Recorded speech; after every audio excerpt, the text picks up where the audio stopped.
Am I the asshole because I don't want my half-brothers to come on a trip with my uncle and I, 15 male, and 3 older half-brothers, twins, Max and Jake, 18 male, and Shane, 16 male. We have the same mother, but they have a different father. Max, Jake, and Shane's father is very involved in their life, and they live with him every other week. On the other hand, I have a deadbeat, absent father that I never see. I have no relationship with half-brother's father. My half-brothers definitely do not treat me the same way that they treat each other. I have friends who have older brothers who are supportive and hang out with them and are there for them, and mine are nothing like that. Often when Max, Jake, and Shane are at their dad's, I spend the weekend with my uncle, my mum's brother. Because of that, my uncle and I are very close. One of the things we do together is watch NASCAR, since he's made me a fan. It's our thing. As far as I know, my half-brothers don't watch NASCAR. I've never watched a race with them at least. Next week, Max, Jake, and Shane were supposed to be at their dad's. My uncle was going to take me to the NASCAR race in Atlanta that weekend, just him and I. However, my brother's dad had to go away on some business trip, I guess, meaning they aren't going to their dad's next week. Since they'll be here, my uncle also invited them to come to the Atlanta race with us. But I don't want them to come. When they went to Europe or Florida or skiing or New York or any of the other trips they take with their dad, I don't get invited. They go away with him 2 or 3 times a year. I've never been away because my mum can't afford it. This will actually be my first time on a plane. They get everything.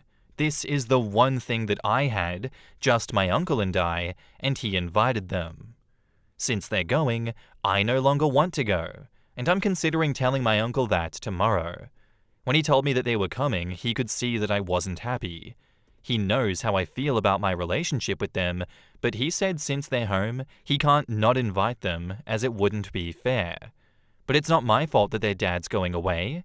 I know my uncle can't uninvite them now, so I really think that I just prefer to stay home and not go.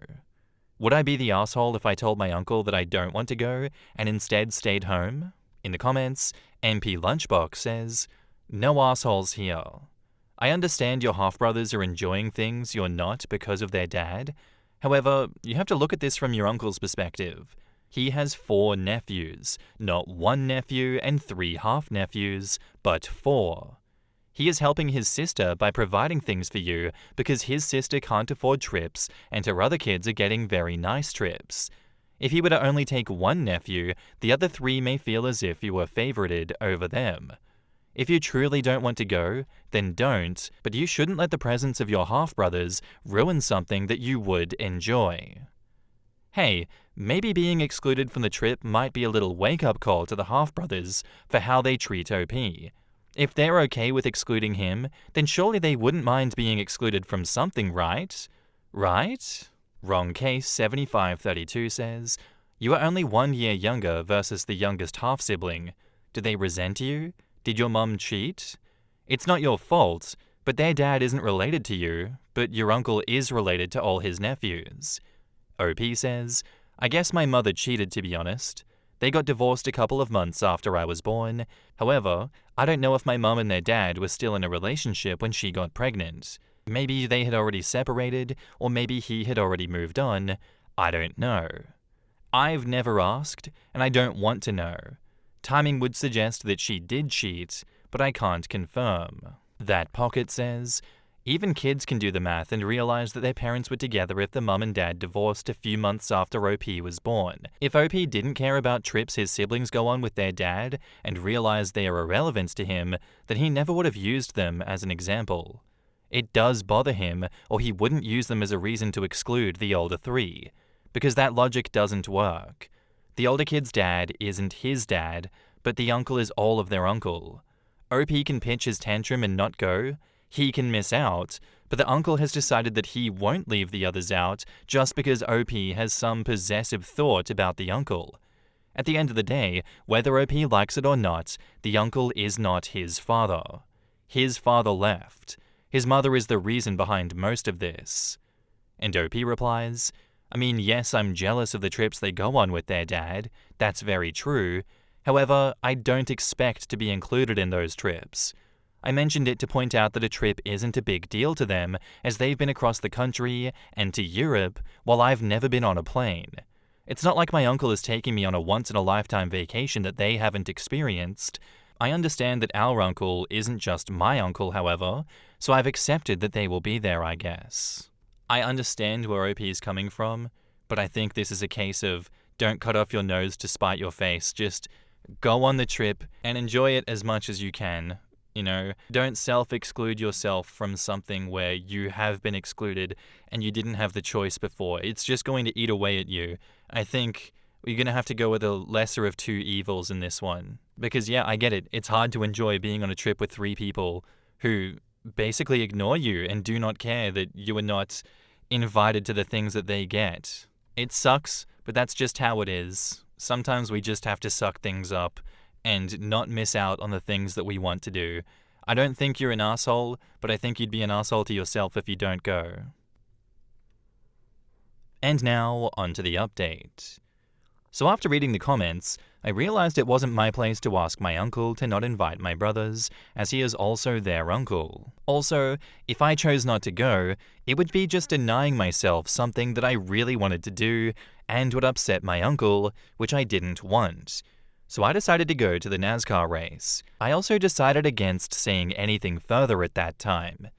The days before we left, it felt like my brothers were being nicer than usual, so that was cool. They added me to their group chat so that it would be easier to keep in contact on the trip. That was the reason they gave. I roomed with one of my older brothers, Max, in the hotel. On Saturday, we went to the racetrack for the first races. I was getting food when I accidentally cut the line. I thought the people standing in the front had already ordered. Someone pointed it out to me, and I went to the right spot in line. There was a guy in line who was super mad, going on about how I was a little asshole, and only apologized because I got caught, and he walked up to me yelling. And then Max appeared and told the guy to calm down and to stop yelling at me. He kept yelling at me, and Max stood between me and the guy and told him, "If you say another thing to my little brother, we're gonna have a problem." And the guy finally backed off. I've never seen Max as mad as he was right then over that guy yelling at me, and it meant a lot the way that he jumped in. Back in our hotel room that night, I was thanking Max again for standing up for me earlier, and he told me that as his brother, he would always do that for me. It seemed like the right moment, so I finally took the advice and opened up to him. I told him that I wished that me, him, Jake, and Shane hung out more together, and I'd like to do more stuff with him and them. We talked for a while about our relationship, and Max then talked to Shane and Jake, because the next day they both apologized for me having felt left out as well. When we flew back home, Max had told Jake more of what I had said. He asked me if he could first. Jake and I went out on Tuesday and talked about it a bunch, and he kept apologizing for letting me down. I told them that it was probably mutual, and I didn't act like I wanted to spend time with them, but he told me that he was my big brother and should have been better. We've all agreed to do better going forward. It's kind of funny that it was a drunk guy yelling at me which got me to open up in the end. In the comments, Avlonic says, "Thank you for taking the time to update. I've been wondering how everything went. I'm really glad that you enjoyed the racing, and also that your brothers will try to include you more. Cheers, mate." And OP says, "The races were so cool to see in person. My driver almost won on Sunday too." Don't Want says, "I've noticed that a great way for family to mend an issue is coming together because of an outsider. I think it takes a them to bring out the sense of us." OP says, "I've never had a stranger shout at me in public like that before. I'm glad that he walked away after Max said that, because I'm pretty sure Max was serious about there being a problem if he shouted at me again." Party Hearing says, "Congratulations, OP. That's amazing. My only advice is to keep actively working on the relationships. There are no roadmaps for half-siblings. Coming from a toxic situation where I have 2 half-brothers from different mothers, it was hard. Especially because my mum worked so hard to make sure that my life was so stable, while my brothers had a much more tumultuous time.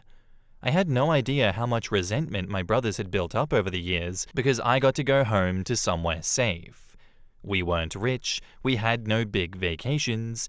I just wasn't abused at my mum's place like my brothers were abused at their mother's place. We were all abused at my bio father's place. We are working on our relationships now, but it's a hard road, so I'm glad that you're starting now, and that your brothers are so supportive of you. And OP replies, yeah, it'll take work. 1 week can't fix everything, but it's good to start. That was a beautiful story, OP. I'm glad that everything is worked out in the end here, and yeah, sometimes it does take an other to bring out the sense of us. I completely agree with that. I really do hope that you guys form a stronger bond after all of this, because it wasn't their fault that they were born to a dad that can provide them more, and it's not their fault that your mum, your collective mother cheated. I can understand where the resentment and pain comes from. I can understand why you're feeling the way that you do, but please just put that behind you and work on a better future with your brothers from here on out. I don't think it'd be healthy to hold resentment against them for something that is none of your fault. Again, thank you. That was a beautiful end to what started as a pretty tragic story. Am I the asshole for eating too many cucumbers? This is perhaps the most bizarre Am I the Asshole post that I've ever written, but I'm honestly so confused. Like, I feel like I can't possibly be the asshole, but then sometimes people are too blind to see their own flaws, so maybe I really am. For as long as I can remember, I've had this quirk, I guess you could call, that I never snack on anything other than cucumber. I shouldn't say never, technically, since socially I'll get ice cream or eat a few chips at a party. I'm not a picky eater by any means, but my snack of choice has always been cucumbers. I eat pretty healthily anyways, so a lot of fruits and veggies are a part of my diet. Since veggies are lower in calories, I have to eat a lot of them to eat enough. So I'll usually have some sliced cucumber in my purse that I munch on throughout the day, and I'll always have a cucumber in my car that I just eat whole when I'm driving. I go through several cucumbers daily. Although it's not healthy, I've had days where I've felt really depressed and overwhelmed, and have binge-eaten nothing but cucumber. I think I've eaten perhaps 35 on very extreme days. That's insane! 35? What? Recently, this quirk has begun to drive my 22 female, boyfriend, 33 male, of 6 months, insane. His words, not mine. I already know what the comments are gonna say. He said that it's highly inappropriate to carry them everywhere with me. We spent last weekend at his parents' lake house, and I provided my own cucumber to snack on.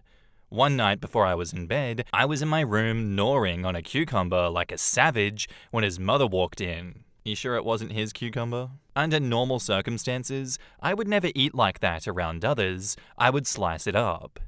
She was puzzled but chuckled and said, "My, you do like cucumber."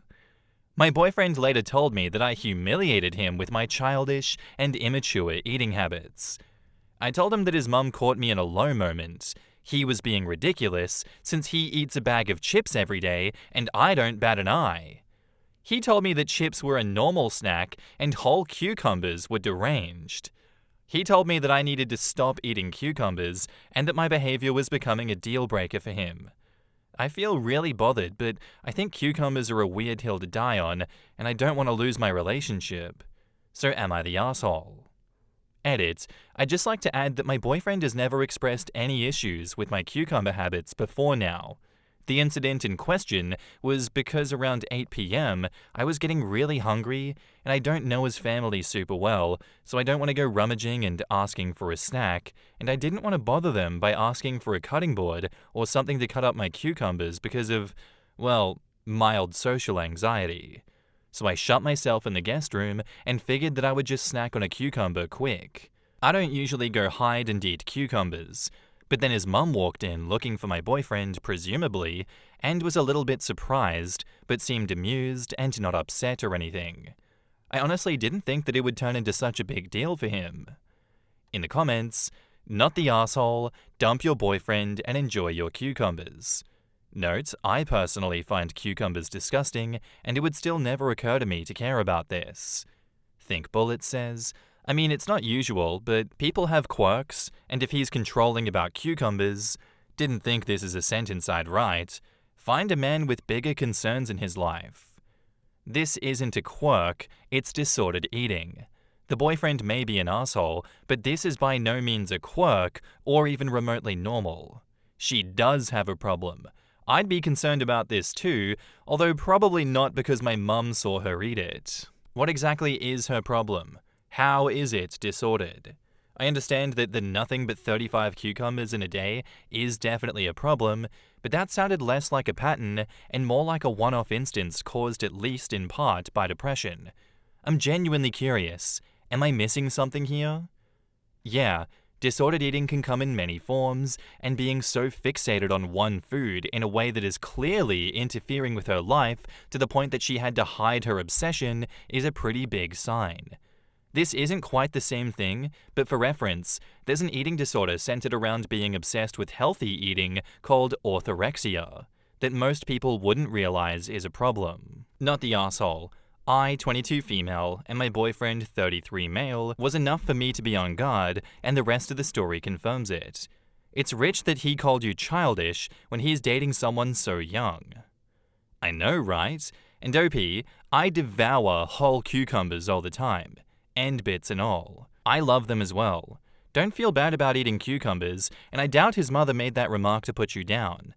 To me it sounded more like an observation, an attempt to make a little small talk. He's the one with the problem, not you. I'm gonna go not the asshole here too. I think the problem is the age gap in the relationship personally, as well as the eating disorder. It does sound like there's an eating disorder age gap going on here. 35 cucumbers in a day is insane. That's like way too many cucumbers. You need to eat only like half of that, surely. I mean, I myself am only eating 20 cucumbers a day. Doing 1.5 times that? I don't know. I don't know how you survive that, OP. That's a lot of cucumber. Maybe start drinking more water instead of eating more cukes. And now, onto the update, 20 days later. I didn't expect for my first post to really get any attention, so I'd like to thank you all for taking the time to read it and give your judgment. To those of you who expressed concern for my cucumber addiction / that I have an eating disorder, I can assure you that I'm perfectly healthy. I wouldn't consider myself addicted, nor do I have an eating disorder at all. I just really enjoy my cucumbers. I can go days without eating them. I don't need my cucumber fix, it's just that if I'm going to snack, I'd prefer to eat a cuke. I would normally consider the amount that I snack on cucumbers proportional to the amount that my boyfriend or any normal person would snack on chips or other junk food. I just occasionally eat more since they're so low in calories. Additionally, I have had a few cucumber binges. I'm well aware that those are not healthy, just like binging on junk food isn't healthy. But that's extremely uncommon for me, and for the most part, I eat a well-balanced, healthy diet.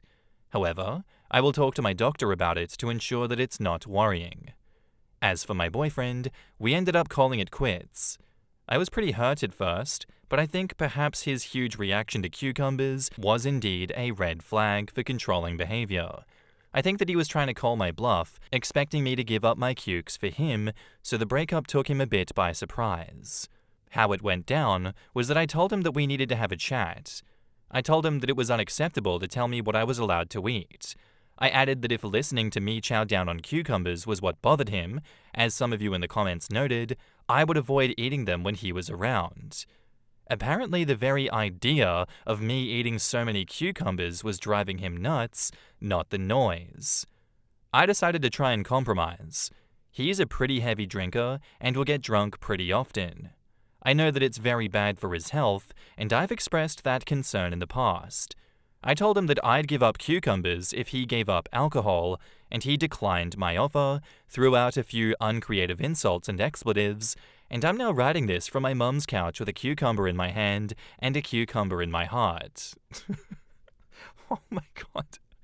I'm still unclear on why cucumbers were such an issue, why I could never eat them again, why me suggesting he give up alcohol was a big deal among other things, but I guess I'll never know. In the comments, McKinnos says, "Thanks for the update. I'm glad I didn't see the original post before now, but dang, what a ride. I'm glad you're rid of him and his anti-cucumber agenda. I've never known a man to be so anti-vegetable before." International Divide says, I find it weird because I personally hate cucumber, but that's my personal thing. They also give me heartburn, so it's all related. As I love tomatoes and carrots and can live off them for weeks, I also think it's a healthy snack, not the asshole, and keep on indulging in them. Imagine being dumped by your girl because she'd rather eat cucumbers than be with you. I know that's not the actual reason, but that thought had me howling.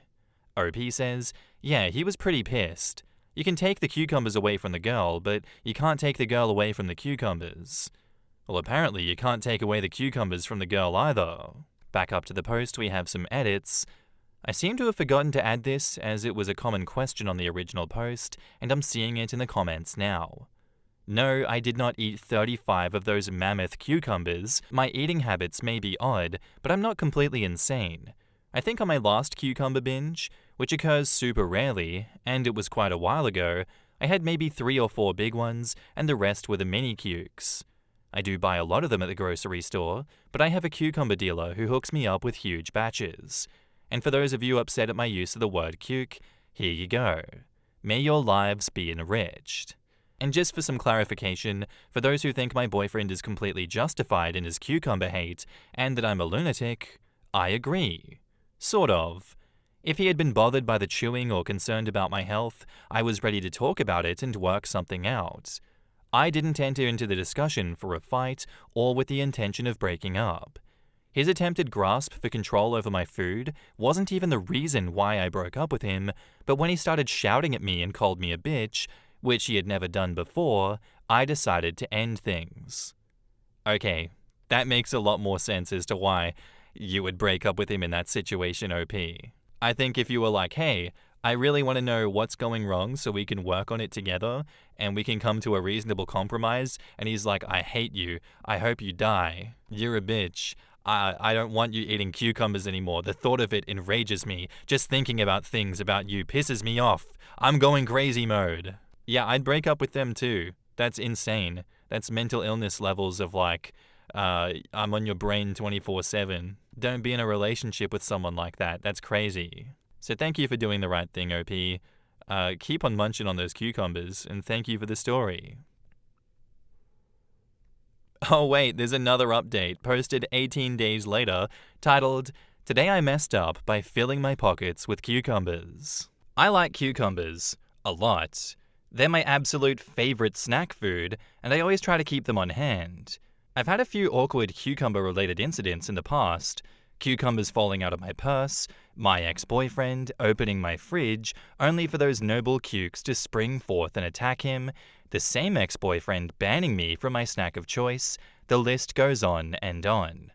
Although this particular horror happened about 3 years ago, I think I've finally dealt with a trauma enough to recount this nightmare. I think most of us can agree that the TSA came straight from the depths of hell. There are very few things in life that fill me with rage, but those that do often happen to have meddled with my cucumbers. Usually, as a petite blonde woman who is often mistaken for a child, profiling is on my side and I can breeze through security checkpoints with no issue. However, luck apparently runs out when one's pockets are laden with cucumbers. Who would fill their pockets with cukes right before heading to the airport, one may ask? Clearly only a cucumber fanatic with very poor judgment and not enough time to cut them up for a lovely spring salad. Standing in line always makes me anxious, as I'm worried that I'll annoy the person behind me by taking too long. This is especially true for a security checkpoints, since you need to remove your electronics, liquids, shoes, and place them all in separate bins before getting scanned. On this particular day, I had 2 bags to manage. My laptop, camera, iPhone, iPads, liquids, and a whole bunch of mini cucumbers to handle. At the time, I was wearing sweatpants, in which I had about 3 to 4 cukes stuffed in each pocket. Although I had planned on transferring them into my bag before even entering the airport, my nervousness mixed with anxiety must have caused it to slip my mind. Even while standing in line at the TSA, I had completely forgotten about those little green babies that I harbored in my pockets. As I stepped through the scanner, no alarms went off, so I figured I was in the clear. I was wrong. A very tall, terrifying woman approached me. She pulled me aside. I had been randomly selected for the first time in my 19 years. Suddenly, I remembered the cukes. I looked down and noticed a faint bulge in my pockets. My mouth ran dry. I wanted to say something, to confess, but I was frozen in place and the words wouldn't come out. The woman began her pat-down, over my arms, down my abdomen, down my leg. She stopped. I knew I was done for when she asked me if I had anything in my pockets, and upon my affirmation, she asked me to remove the items. Very slowly, I removed cucumber after cucumber and placed them into her outstretched hands. Her face remained like a stone-cold statue. She claimed that cucumbers were included with liquids and would need to be placed in a half-gallon Ziploc bag with my other liquids in the future. She did not return my cucumbers, but rather, I watched in horror as she deposited them in the trash. My tiny cucumber children ripped away from me. Cucumbers are liquid? What nonsense! I was released from the TSA custody and I walked away with a heavy, cukeless heart.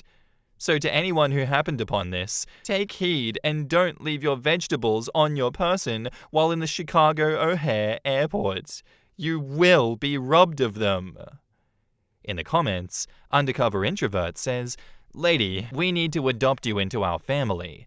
The running joke on my dad's side is that our family crest would be a cucumber crossed with an aubergine because we consume a ton of them on the regular. No joke, 5 kilos won't last 3 days in my family household of 4. There are cucumbers in our cars, cucumbers in the nightstands, and cucumbers in our bags. I remember we were going on a hike once, and my baby sister came out of the house with like 15 cucumbers tucked into her belt like an overarmed crazy toddler with too many grenades. Mind you, she was 19 and driving. We have successfully brought cucumbers on planes, and let me tell you, it is exceptionally amazing to crunch on them looking out of the window 30,000 feet up."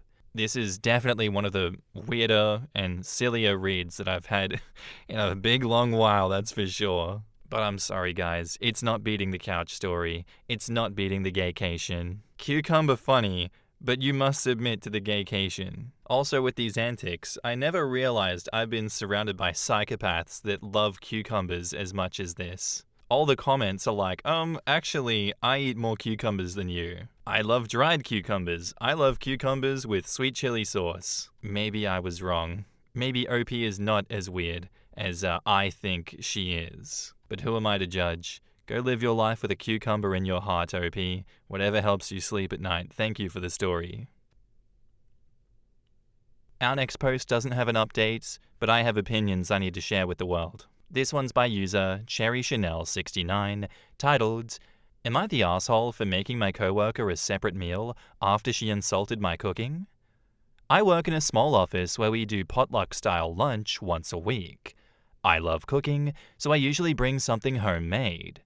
For context, I'm Thai, and a lot of what I make has strong flavors. Think garlic, fermented fish sauce, chili, shrimp paste, that kind of thing. Most of my coworkers love it. Kate, though, has always been weird about it. She made little comments before like, 'Wow, that's pungent,' or 'Your food is so intense.' Once, when I brought in somtam, green papaya salad, she wrinkled her nose and said, 'Ugh, why does it smell like that? Like, it smells like lime and chili.' Sorry it's not a turkey sandwich, Kate." The worst was when she asked me if I grew up eating bugs. Oh, Jesus, what's wrong with you? And I kinda laughed it off because I was so caught off guard, but she kept going, talking about how she saw a documentary about Thai people eating crickets and how it must be normal for me. I told her, as evenly as I could, that yes, some people eat insects, but it's not like I was raised munching on tarantulas for breakfast. She got all flustered and said that she didn't mean it like that. What did you mean then? Sorry, Kate, but did you grow up eating ass for a living? 'Cause you're exemplifying the "you are what you eat" trope right now, mate. Anyways, last month I made cow soy for the potluck, a northern Thai curry noodle soup. Everyone seemed to love it, except Kate, who took one bite, made a face and said, "Oh, this is strong." And then she laughed like it was a joke, but she barely touched her bowl. Later, I overheard her telling someone that it was too much spice and too many smells at once. So a few weeks later, when it was my turn to cook again, I made my usual dish plus a plain grilled chicken breast with some steamed veggies and a little cup of ranch dressing. No seasoning, no strong smells, etc. I left a note that said, "For Kate, since I know she prefers something simple." She was pissed. She said I was singling her out and making her look bad. I told her I was just trying to be accommodating, the way she seemed to want. Some co-workers thought that it was hilarious, others said I was being passive-aggressive, and honestly, maybe I was. Am I the asshole? In the comments, Helen Bug Lady says, I would have given her a PB&J sandwich and said, I know you don't like anything ethnic, and when she said she felt singled out, say, well, yes, no one else makes comments, only you. When I worked in a girls' home, we had to make them sit down with the food on their plate 3 times a day. If they refused what was on the menu, they could have a PB&J. Not a terrible option. My 75-year-old dad who smokes a pack of cigars a day has burned out his taste buds and wonders why nothing tastes good. I'm to the point of just offering him PB&Js too. Ha! Kate sucks. I'd say not the asshole. If someone's going to keep insulting your food, then you don't need to keep preparing it for them. Kate wanted to be an asshole and got served. I'm 100% here for it. Good for you. This is the level of petty that Kate deserves. Keep cooking those delicious Thai plates. I wish I worked with you. You're passive-aggressive? You're singling her out? What's Kate doing then? Love the clapback, not the arsehole. Exactly, Kate's comments are totally aimed at othering OP, and OP's response, instead, frames Kate herself as the outsider. Gracefully executed, and yet absolutely brutal. Genius. I get the enthusiasm, I get all the love and everything like that, but Kate is just a racist see you next Tuesday. That's all she is, out and out, and I'm tired of everyone in the office kind of just brushing it off. Like, bring this shit up to HR and do something about it. That's unacceptable. That probably would get the potlucks banned altogether, making a big mess out of all of this, but like, if Kate feels like she can keep saying this bullshit, she's gonna escalate it slowly but surely. Is that not like the definition of hostile work environment? I need OP to come back and call her out on that bullshit, because saying that a Thai person, oh what, did you grow up eating bugs? That is so insanely racist. That is ridiculously racist. Thank you for the story, OP. I do hope that you get on top of this at some point and take the comments seriously. Am I the asshole here for threatening legal action against my mum, brother, and future sister-in-law for stealing the only inheritance that I have from my grandmother? So I've been receiving messages non-stop from my maternal family and my siblings, and it has me second-guessing if what I'm doing is going too far. This past Christmas, I saw on social media that my brother proposed to my future sister-in-law, who we will call Amy.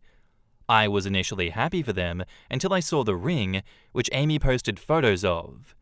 I immediately recognized it as my grandmother's engagement ring and phoned my mum to ask if she had given my brother the ring as a placeholder. She brushed me off, saying that no, she gave him the ring on purpose because I hate Christmas and Amy loves it. Context: I had always been closer to my paternal side of the family, especially my grandma. My grandmother passed away last year, and the only inheritance that I got is her engagement ring. I was not meant to receive this ring until I'm 30. My grandmother loved Christmas, and it showed in her engagement ring. It's an emerald-cut diamond with tiny circle rubies and oval emeralds to look like holly. Also, I didn't always hate Christmas. 2 years back, I lost my boyfriend of 10 years, my childhood BFF, and my sorority sister in a car accident coming home from a Christmas party that we all attended. I have been in therapy, struggling with survivor's guilt, but am doing better now. I told my mum that the ring technically was meant to be mine and that she couldn't take it. She told me that she had a box of my grandmother's jewelry and I could just pick something else. I was stewing for a few days before contacting my paternal uncle, who is the executor. He was furious and told me that my mum had said she was going to give me the ring as a Christmas gift. He then said he could be in touch with a lawyer if I wanted to press charges. We talked for a bit more before hanging up. Armed with this information, I texted my mum, brother, and future sister-in-law saying that I had been in touch with my uncle and that I would press charges if the ring was not returned to either me or my uncle. My brother tried to say that he really wanted to use the ring, that since I hated Christmas that I didn't deserve it. I let them text me, using their threats as further evidence. I told them they had a week to return the ring or I would follow through with the police. Now my mother's side of the family, as well as my other siblings, are hounding me. They all think that I'm blowing things up. I'm not. I know I'm not. But with how everybody is acting, I feel like I'm going crazy.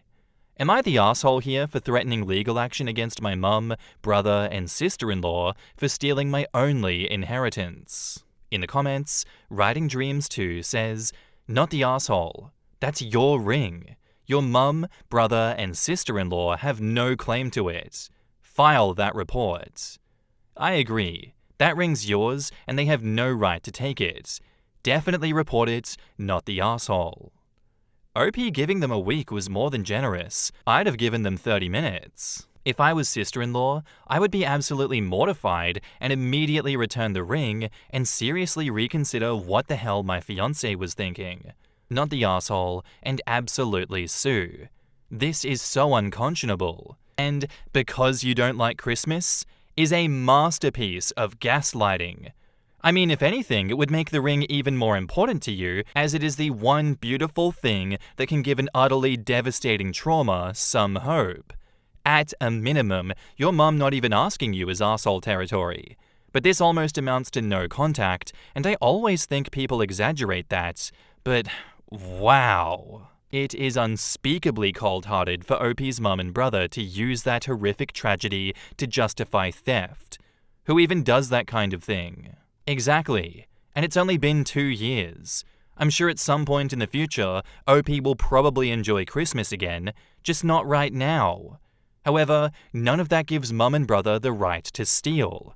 And I'm including brother because he had to know the ring was rightfully OP's, so he involved mum to get the ring from the uncle. I'm surprised they gave them 30 minutes. It would have been like, you give that ring back right now before it goes missing, quote unquote, or I'm calling the police. I know my rights. You guys know what you did.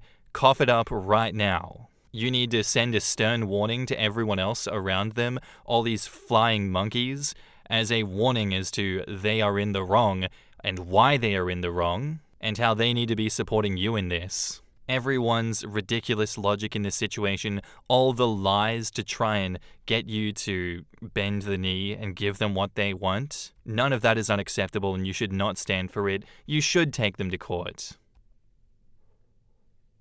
And now, on to the update. Hey y'all, before we get into the update, there's a few points I want to make clear that have been brought up from my last point. First, my mum and paternal grandmother were on good terms before her passing. They weren't besties by any means, but they were kind to each other. Hence why my mother got a box of her jewelry, which mostly consists of brooches, but does offer a few of her better pieces like her locket and a charm bracelet. Second, my father passed of a heart condition the year that I graduated middle school, which is why he is not dealing with my mum. Since his death, my paternal family has really tried to bridge the gap that he left, hence why I'm so close with them. And finally, yes, I understand that my username may lead to the conclusion that this is fake, but while I do write fanfiction, this is just a second account since all of my siblings know my main. Maybe I'll start posting stories in the subreddits and use this as my writing account, and who knows. Time for the update. The day after I posted, Amy, my future sister-in-law, texted me privately and asked to meet up with her in secret. We organized a meeting for the next day at one of the local diners to grab lunch and to talk. Meeting her was weird, since I didn't know how she would gauge the situation. Amy has never been mean-spirited, just blunt. Not the rude kind of blunt either. She's just a woman of a few words kind of deal. A few of the comments said that she was the asshole for accepting it, but the fact is that she hasn't been in the family long enough to know about my connection to the ring. She had only met my grandmother once or twice before my grandmother got sick. Once we sat down, she told me to tell her about my grandmother, which I initially thought was weird, but I got to telling her some childhood stories about my grandmother. How I would help her pick tomatoes from her garden to make fresh sauce, how we used to go on her porch and just watch the sunset, how during Christmas Mass, she always held my hand walking up and down the large steps, since the crowd would often lead to me being separated. Long story short, Amy seemed reminiscent about the situation before she immediately apologized. She hadn't known about the ring, just that it was a family ring, and that it meant that she was one of us now. When she had seen the text, she confronted my brother, who brushed it off as, "OP's just being dramatic. It's not like it's the only piece she has." Which is true. I actually do have my grandmother's pearl earrings and her pearl necklace, but that was a Sweet 16 gift, not inheritance. That got Amy mad, and she went to stay with her family. She apparently had been in my shoes before, having been gypped by her older relatives regarding her own grandmother's inheritance. She returned the ring and said she plans to break off the engagement. I told her to really think about that. She then smiled and said that she couldn't be a part of a family that was so backhanded and cruel. We talked for a bit more and left on good terms. My brother really dropped the ball. She was a good one. Yesterday, my mum called me and told me that I had gone too far, and now Amy doesn't want to be a part of the family. I asked her what she expected when Amy was a good-hearted person who probably wouldn't want to marry into a family of liars and thieves. She said that my brother was distraught when he came home and found that she had left with her things. And I told her maybe if they didn't try to take my ring, then maybe Amy wouldn't look at them like they were bad people, and maybe she'd still want to marry my brother. My mum called me a slew of names before hanging up. I asked my uncle that, now that I have the ring, could I just keep it? My uncle said that it was fine, since he knew that I have a safe that I could keep it in. It's a fancy fingerprint one where I keep my registered firearm and legal documents. He just made sure to document me receiving the ring so that this way he didn't go nutty trying to find it for my 30th birthday. I now wear it on my middle finger, since it's a little too big for my ring finger. I went on a date with my we've been dating 9 or 10 months, partner this morning, and they loved it. I plan to post a photo of us tonight or tomorrow to see how much I can stir the pot. Thanks to all who supported me. I knew I wasn't crazy.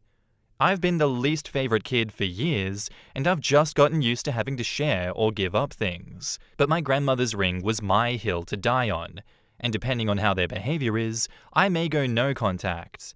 I'm currently low contact due to this drama. In the comments, I love Amy. Brother's loss here, but obviously Amy can do better.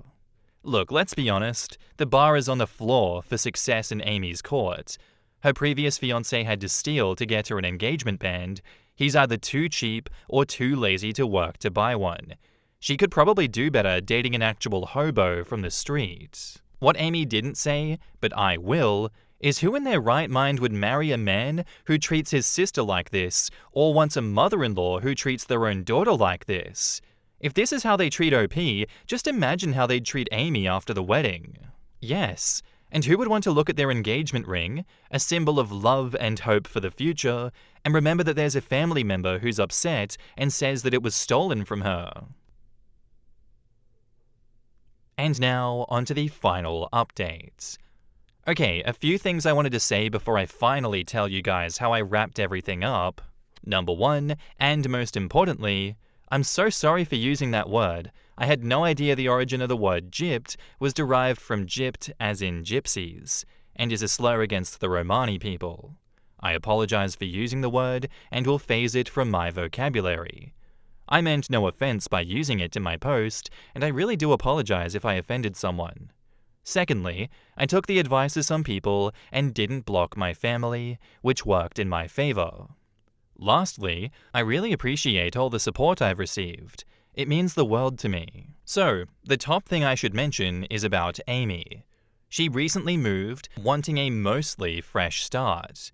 Her and I are still friends on social media since we share common hobbies and interests. However, she wanted a mostly clean break and only remains in low contact with me, her cousin, and her best friend. According to her pictures on social media, she's doing pretty well for herself. I am so proud of her. Next thing is my family. After a few days of posts, I kept receiving texts, emails, and letters from family. Yes, I got letters. That surprised me too. I got annoyed at all of the harassment and sent all the screenshots of my conversations with my mum, brother, the group chat with them and Amy, and my uncle, all highlighted with the parts that showed they were wrong. Suffice to say that most of the family iced them out. The only ones who are still on my mum and brother's sides are my youngest sibling. I don't think that they have a choice since they still live with my mum and are being forced to. And our one cousin who lives hours away, one of those alpha giga-chad men that the internet loves to mock. So I'm not too worried anymore. Finally, me. I'm doing great. I recently started sewing since I wanted to start getting into cosplay, and I began doing yoga every morning.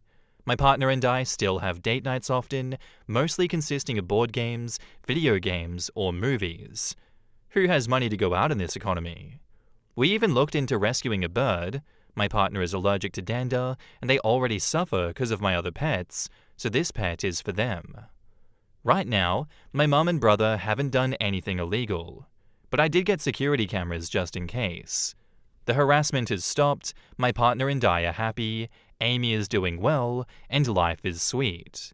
I think this is it. My mum and brother have finally realized that they lost this fight, and I couldn't be happier. Glad to hear about that one, OP. Thank you for updating us about the state of affairs. I'm glad that you came to the rest of the family with receipts about their disgusting behavior too. Interesting how when you give the flying monkeys objective evidence that the people they're supporting are in the wrong, all of a sudden they shut up and ice those people out. Damn, it's crazy how they'll believe the word of the crazy people, but they won't believe your word until there's like solid evidence. Love that. Glad you sorted everything out, and I wish you nothing but the best going forward. Thank you for the story.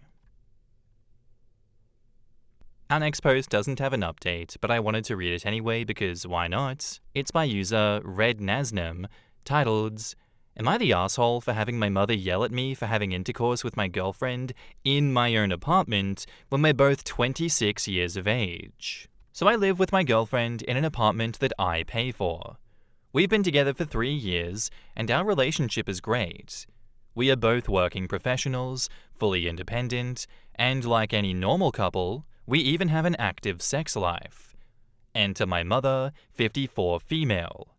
She's always been a little overbearing, but since I moved out when I started dating my girlfriend, I thought things had gotten better.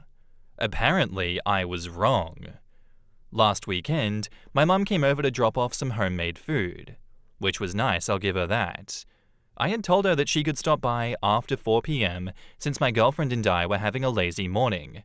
But of course, she decided to show up 2 hours early with her spare key, which she has for emergencies. Well, my girlfriend and I were in the bedroom, clearly busy, when we heard my mother banging on the bedroom door. She was shouting my name and saying things like, "I know what you're doing in there," and "have some respect." I scrambled to throw on some clothes, went out, and asked her what the hell she was doing here unannounced. She started yelling at me about how it was disgusting and inappropriate to be doing that while guests are over. I reminded her that this is my apartment. She wasn't supposed to be here yet. We are 2 consenting adults. But she was having none of it. She called me disrespectful, said I had no manners, and even told my girlfriend that she should be ashamed, which, what the hell? My girlfriend just walked out of the room, grabbed her keys, and left because she wasn't dealing with that nonsense. I ended up arguing with my mum for 10 more minutes before telling her to leave and to return the spare key. She refused at first, but I stood my ground until she finally handed it over. She left in a huff and later texted me saying that she was deeply disappointed in how I spoke to her.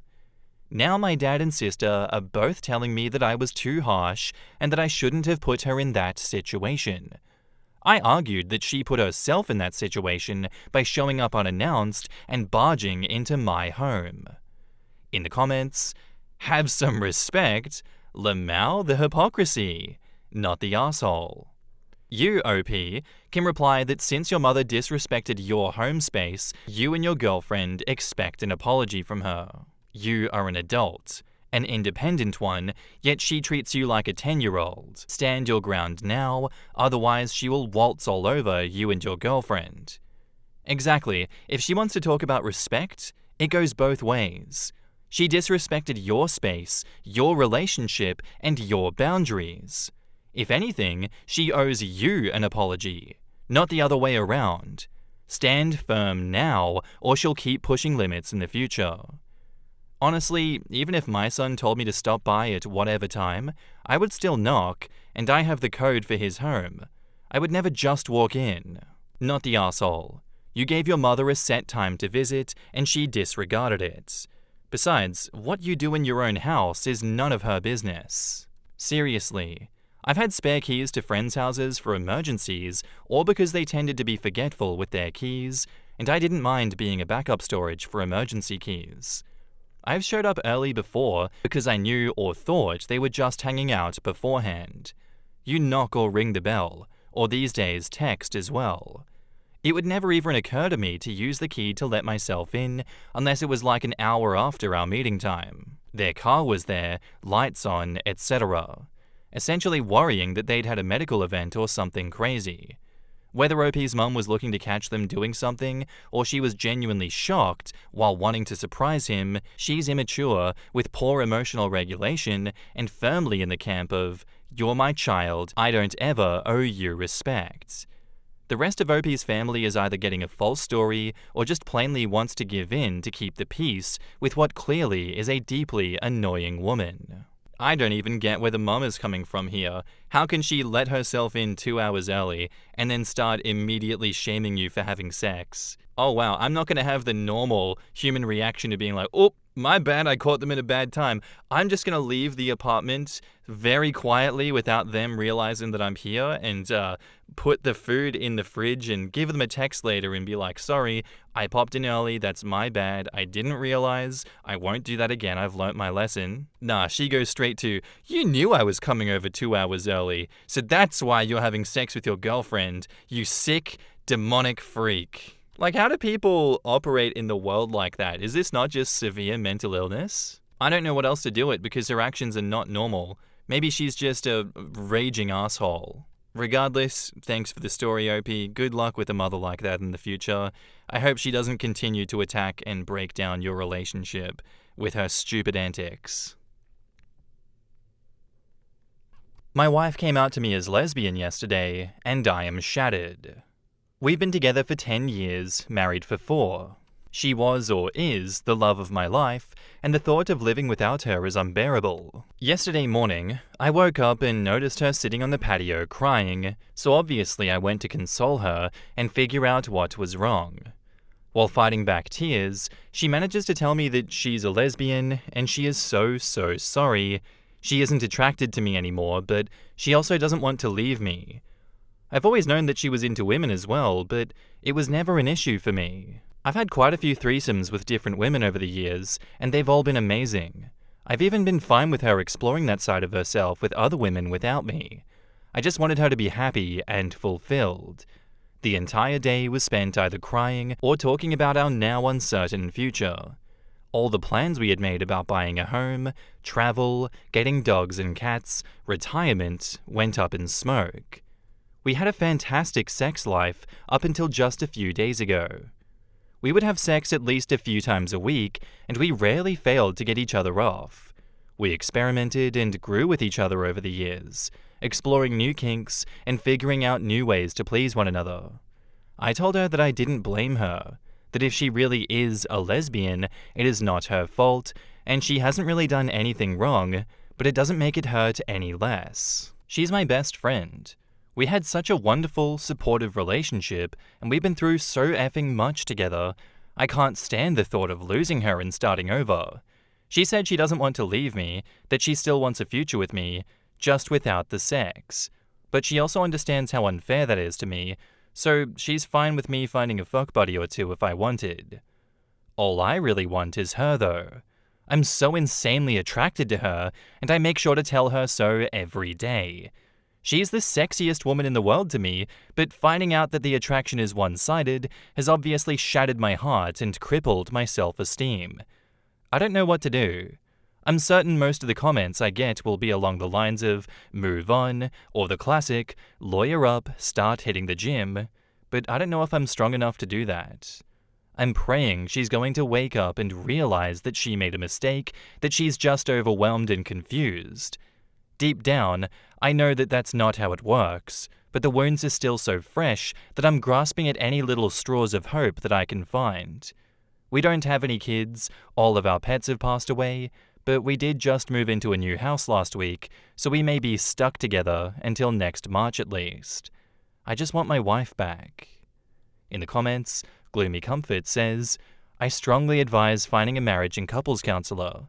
You're going to need help navigating your next steps, no matter what they may be. And OP says, we're definitely going to do that. We've had a few sessions in the past, and it's always helped. Lord Christopher says, quote, all I really want is her though, I'm so insanely attracted to her, I don't know what to do. This is why you are going to have to eventually leave. It's too much of a burden to live with. Can you imagine every day being so close to someone you love like that and being unable to be with them, not just sex? I think you know what I mean. Can you imagine listening to her get off with someone else? It was hot when you were doing it as an activity together, but it'll be different going forward. Right now, you might be against hearing any advice to move on, and that's fine. But it's a special kind of hell that you're about to enter. You won't even begin to heal until you've had a clean break and some time to process everything. Source, my brother's brother, his dad and another woman's kid, killed himself over something very close to what you're describing. OP replies, I appreciate hearing each and every bit of advice I get. The more perspectives, the better. Deep down, I know you're probably right, but god damn it if it doesn't hurt like hell to even think about. I'm with Lord Christovas on that one too. That is genuinely too much for any one person to deal with. That would be orders of magnitude worse than any dead bedrooms post that you can find.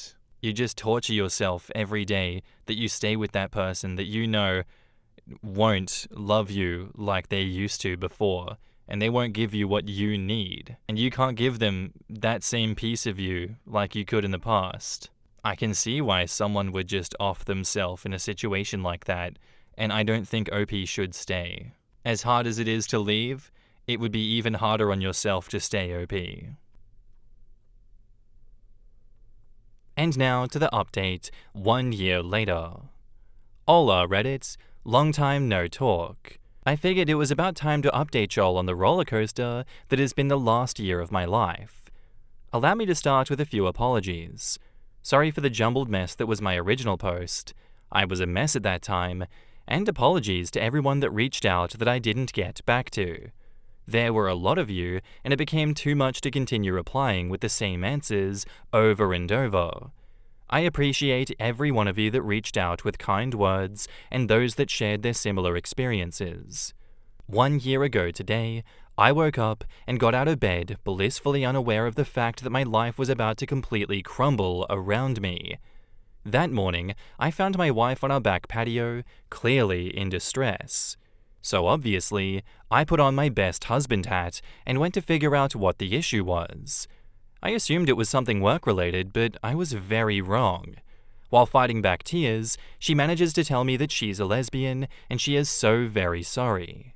I'll never forget the feeling of the world closing in on me as the most intense fear, panic, confusion, and grief began to set in. Initially, she said she wasn't going to leave me, that we could do couples therapy and figure out a path forward. Of course, I agreed. 3 days after receiving that news, I was informed by my mother that my stepdad was diagnosed with stage 4 lung cancer. 3 days after that, I was told by my father that my stepmom was also diagnosed with skin cancer. Thankfully, my stepmom had surgery and is cancer-free, but my stepdad wasn't as fortunate. He passed away last November. He was a funny, wonderful, kind, successful, and impressive man, and I miss him a lot. Having all of these things hit me within a week caused me to completely spiral out of control. I refrained from going to work, I couldn't sleep, I couldn't eat, I merely existed. I became one with my couch and distracted myself with hockey podcasts and weed. My wife did her best to be there for me, but she was obviously going through her own turmoil, and she retreated into her own world, physically and emotionally. For a bit of backstory, she had spent her life with crippling anxiety, and the mere thought of a tough conversation was enough to cause her to break down crying. But months prior to all of this, she had begun taking anti-anxiety meds, so now she was finally able to communicate to me not only that she was gay, but all the other times that I had let her down. 10 years worth of moments I had been inconsiderate or insufficient as a partner. I always thought that we had communicated well, but apparently that was more one-sided, and I had always thought that I did a wonderful job as a husband. I tried to be attentive, thoughtful, caring, and compassionate. I was never abusive or cheated, we rarely fought, and when we did, we always ended up talking it out like adults. I thought that I was doing a great job, but I wasn't doing the things that she needed out of a partner, but since she never communicated it to me, how was I to know? Hearing about all these little moments that I had let her down hurt like hell, but it also gave me a light at the end of the tunnel. A mission. Save marriage. I couldn't do anything about her being gay, but I could damn sure make up for every instance of neglect. I put together a plan to prove to her that I was worth staying with. I surprised her with a picnic, got us tickets to the circus, made a reservation at a restaurant for the first time in my life, and took her for her favorite kind of food. I begun learning French. She's French-Canadian. I took the lead on planning our next big vacation. I started writing her a song. I was going to give her guitar lessons since she had expressed interest in the past. I spent every minute of every day for the next 2 months figuring out ways to show her just how much she meant to me. She also was able to confess that she wanted children. We had agreed early on that kids weren't on the table, but she had a change of heart. And for her, I would have absolutely done it, and I told her so numerous times. In May, she left the country for a girls' trip to the Dominican Republic. It had been planned for at least a year. We agreed to go minimal contact during the week-long trip so she could get her head straight and really figure out what she wanted. We actually hooked up the day before she left, and it was the first time in 2 months that I felt like everything was actually going to be okay. But the day she came home, she officially ended our marriage. Now, one of the toughest parts of this situation was we had just moved into a big new house with a few roommates on March 1st. Neither of us could afford to have her just move out right away. It would have screwed ourselves and our roomies over financially. We live in Vancouver, and it's bloody expensive here, so we figured out a system of sharing the room. There were even times that we would still share the bed, but it eventually became too painful. So I renovated the large shed in our backyard with a futon, air conditioning, and a TV, and basically lived in it all summer. She began dating someone, so as time went on, she was gone more and more, until she had basically moved out, but continued to pay rent. During these months, so many people close to me went through tragedies too. One of my closest friends lost his mum to cancer. A good friend from high school lost his wife to cancer too. I had known her through work and got to see them begin their relationship, get married, have a beautiful daughter, only for it to end so unbelievably tragically. And mere weeks before my stepdad's passing, another family member's longtime partner chose to end his life. The amount of grief that I felt for myself and those close to me was unbearable, unfathomable. So much loss in such a short period of time. Every day for months, I thought about ending it all, but kept going mostly because I couldn't do that to my parents. For all the bad that took place, there was actually some good. I quit my toxic but well-paying job in May due to being so overwhelmed and their lack of sympathy towards my situation. And that led me to find an absolute dream job a few months later. Now I work as the quality control guy for a large music retailer's guitar department. I get to play, test, and fix guitars every day, and it's a dream come true. A few buddies and I entered a radio contest last summer and actually won it. We improvised a 30-second commercial, submitted it, and out of 80+ entries, we won $10,000 and nationwide play. My ex-wife actually saw our commercial play on the big screen before a movie once. I started a stupid YouTube channel with a good friend doing dumb reaction videos. It's not even remotely successful yet, but it's a fun outlet. The Christmas prior to my wife coming out, she had bought me the Blu-ray box set of the entire Dragon Ball Z series, and somehow we managed to watch all of it before, during, and after the split. I'm quite proud of that for us. And finally, last November, I met someone really special. She was also out of a long-term marriage, and they had split for pretty much the same reason. We've been officially dating since New Year's Day. She is absolutely wonderful, beautiful, intelligent, successful, and an insanely talented artist. She inspired me to start painting, and I've inspired her to take up guitar. We've been helping each other heal and enjoy life again. My ex and I are on good terms. We still care about one another and only want the best for each other.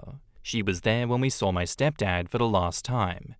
She and my mum are still friendly, which honestly makes me really happy, and she officially moved out on March 1st of this year. It's been a wild ride. From breaking down and bawling my eyes out 10 times a day to where I am now, with the best job that I've ever had and a fun, promising new relationship. I truly didn't think that I'd make it through, but I have. Thanks for reading, y'all. I'll include my original post in the comments section. In the comments, iLust says, I am deeply sorry for the loss of your loved ones. Grief is a difficult journey, but I'm glad to see that you've been able to move forward and start a positive new chapter in your life. I hope that each day brings you more peace and healing, and I wish you all the best, OP. And Train Driver Bob says, geez, same but different. My wife is a lesbian too. When I met her, she was a lesbian, or so I thought. Turned out she was bi. Didn't bother me, we loved each other. Fast forward 13 years, we split amicably. Wasn't meant to be, and now she's a lesbian again. But she's still my best friend, and we've both supported each other through our pain and depression. When we split, I promised myself I'd support her and the kids as best I could. 6 months later, her grandma died. 1 year later, her mum died, and another 6 months later, her dad died.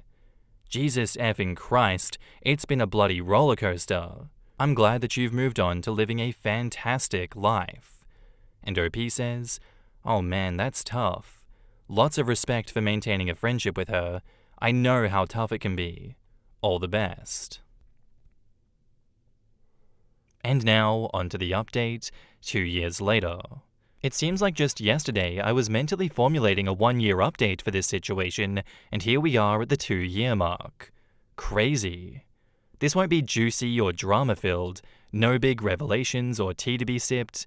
Sorry to disappoint. 2 years ago, one seemingly random Sunday morning, my wife and partner of a decade chose to inform me that she had come to terms with her sexuality. She was gay. I thought I had known heartbreak, seeing as how my first girlfriend went to visit her home country and never came back. She instead got married and had many children. Right up to that random Sunday morning, that was the worst thing that I had gone through. The hardest situation that I had been forced to endure. Hearing those words come out of my wife's mouth, my entire reality unraveled in what seemed like both an instant and an eternity. I fought for 2 months to come up with some way for us to remain together. Any compromise, any idea, any situation. I would have done literally anything to keep her. Grief can really override any and all inherent reason or logic that one may have. I now know that we were doomed from the start, but I, obviously, refused to believe it. She officially ended it in May of 2023. The entire nightmare was amplified by the devastating cancer diagnosis that my stepfather had been given, of which I was informed 2 or 3 days after my wife's admission. I want to highlight more of my stepdad in this update because he was truly an incredible, accomplished, kind, hilarious man. His name was Norman Armour. He was an artist, actor, director, producer, and founder of the Push Festival, an annual international performing arts festival in Vancouver which just celebrated its 20th anniversary. He acted in some fairly big projects too. He played the Efficient in Saving Silverman with Jason Biggs, Jack Black, and Steve Zahn. He played the main villain in an episode of Supernatural, the ghost of an evil, insane asylum doctor. And he played a literary enthusiast in Capote and got to share the screen with Philip Seymour Hoffman. Regarding that last role, I remember being a teenager and watching a lot of Conan O'Brien Late Show. One particular night, the guest was none other than Philip Seymour Hoffman, who was promoting Capote at the time. If you're unfamiliar with the talk show formula, actors will bring in clips of their latest project to promote it, and the scene he brought in was Norman's scene. Norman had a monologue for maybe a minute, and then Capote responds. I lost my mind. I wasn't even aware that he had acted in Capote, and there he is on my TV at 1 a.m. on The Late Show with Conan. He was so humble and worked in so many fields that he didn't even feel the need to brag about acting in Capote, or maybe he just forgot to tell me. He passed away in November of 2023. His celebration of life was held at the Vancouver Playhouse, a nearly 700-seat venue. There wasn't an empty seat.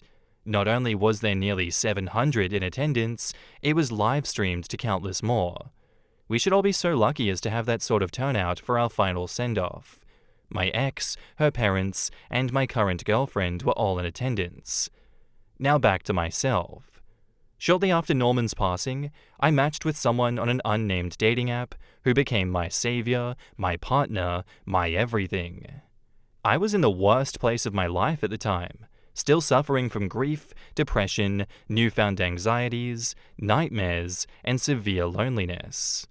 I still had good friends and a wonderful family, but things were so up and down that I'd been toying with the idea of ending it all. She changed all that. She is everything that I thought my ex was, but for real. She is caring, compassionate, emotionally mature, honest, empathetic, way smarter than me, successful, incredibly talented, funny, and we genuinely enjoy every moment we get with each other.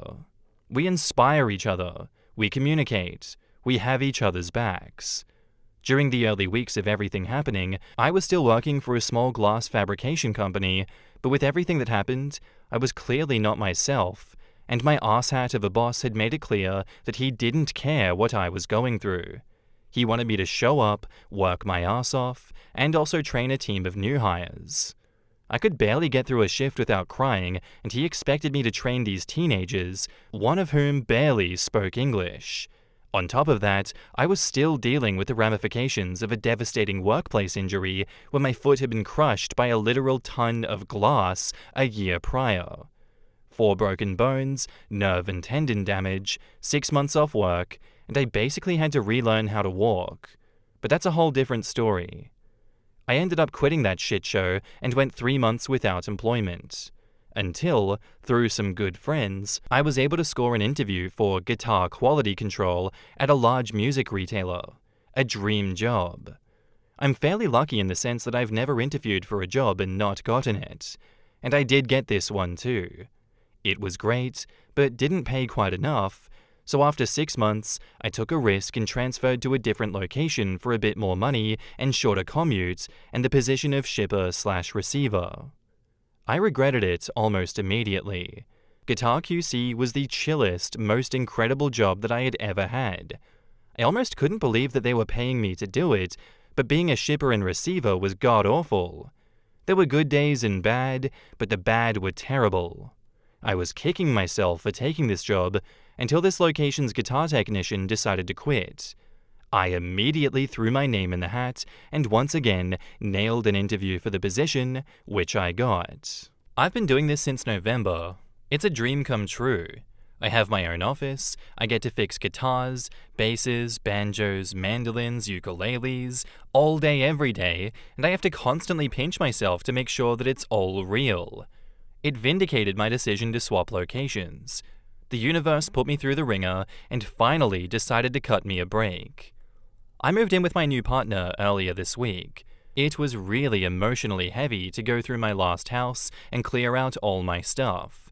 Wandering through it, I relived every traumatic moment with my ex like it was an instant replay. Parts of it still haunt me, but not having to live in that space anymore has already done wonders for my overall mental health. So that's basically it. I went from, by far, the lowest point in my life to the highest in a span of 2 years. I love my relationship, I love my job. I'm going to Vegas next week with my best friend and his groomsmen, and later this year I get to be the best man at his wedding. My ex and I are still on good terms. I occasionally catch myself thinking hateful thoughts about her, but really try to suppress them because I don't enjoy feeling hate. I want her to have a happy, fulfilling life. In my last update, I mentioned starting a YouTube channel with a buddy. That unfortunately didn't end up going anywhere, but I have 2 new ones with my girlfriend that are already more popular. Not mentioning their names though. Oh, there's also the nice little bonus of a $31,000 settlement from that work injury that I finally received in January that has eased a lot of the financial burden that comes with living in Vancouver. To everyone that contacted me with kind words, thank you. From the bottom of my heart, thank you. I still receive messages about it to this day, and I'm sorry that I can't respond to them all. To the minority that sent hateful stuff, please seek therapy or some sort of help. I couldn't fathom sending hateful messages to literally anyone, let alone someone already down and out. Am I the asshole for kicking my sister out after she laughed at me and my disabled wife? Me and my wife are both 23, we were dating since we were 15, and 4 years ago we got married, and our families were against us getting married so early on because we're too young to commit. But we got married and they attended, but we could sense their discomfort. Now her family and mine get along with each other, and I felt like we're all getting along because we both are happy, and so were our families. 7 months ago, my wife had an accident. She broke both of her legs, and she had scars on her face, which made her depressed, and I tried my best to help her, to comfort her, and the doctors are trying their best, and I'm providing as much physical and emotional support as I can. But the truth is, she's paralyzed, possibly for life. She's not going to go back to the way that she was. She knows this, and so do I, but I'm trying my best to help my wife. But 3 days ago, when my sister came to visit us, she got drunk and started making fun of our situation. She started blabbering and said that it's karma for hurting everyone in our family. Thankfully, my wife wasn't around, as she was sleeping. I asked her to get in the car, and I dropped her to her place. And the next day she says she's sorry and didn't mean to hurt me, but I told her that what she said did hurt me, and I would have forgave her if it was about me, but you're making fun of what we are going through, and I cannot accept that, and I am never going to talk to her ever again.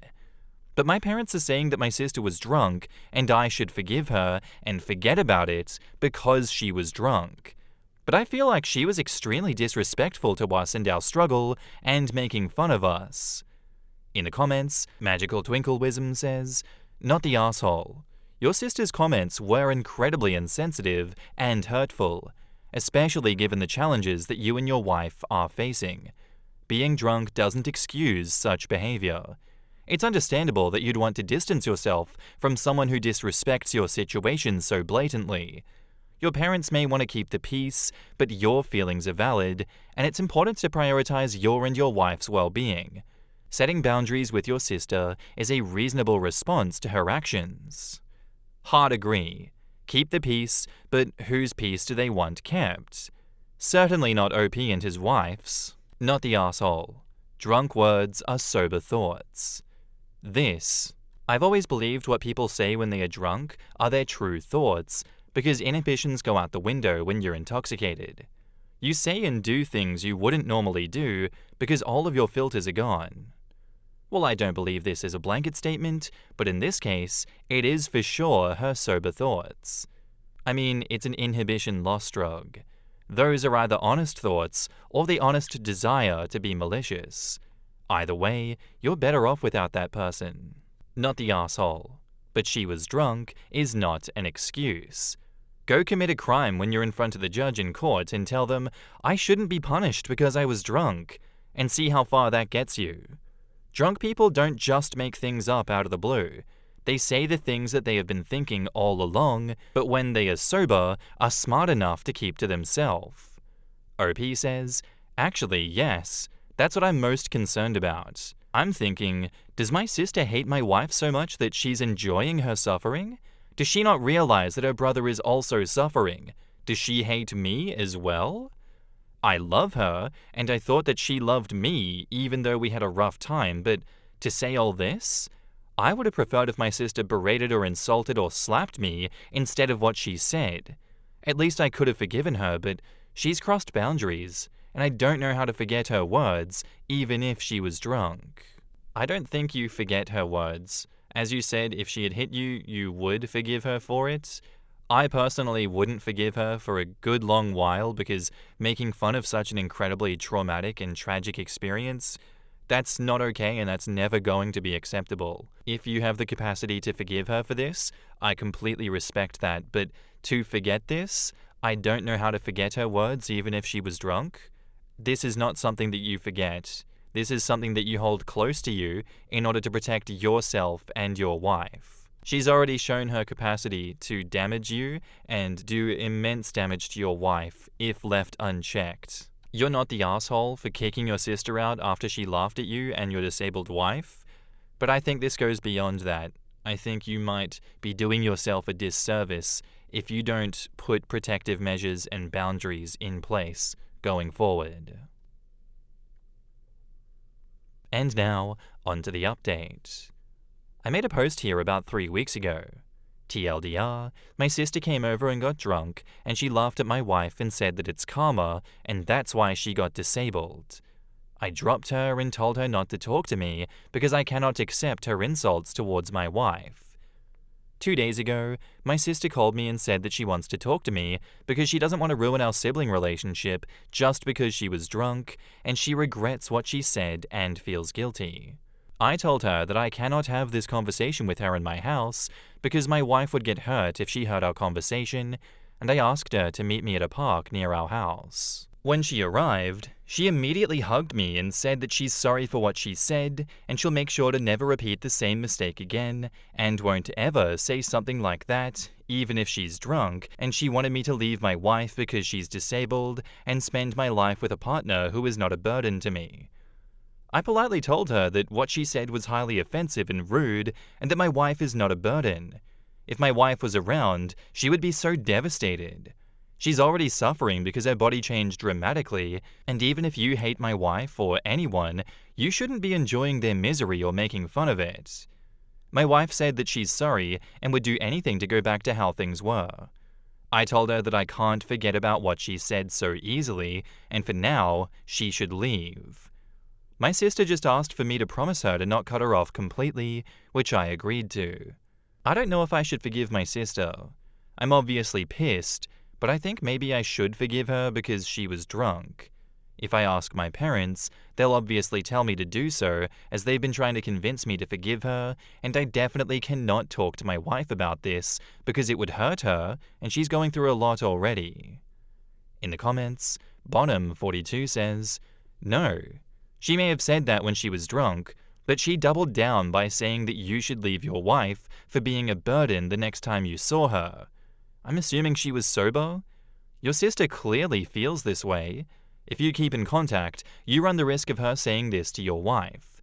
Either way, you should tell your wife.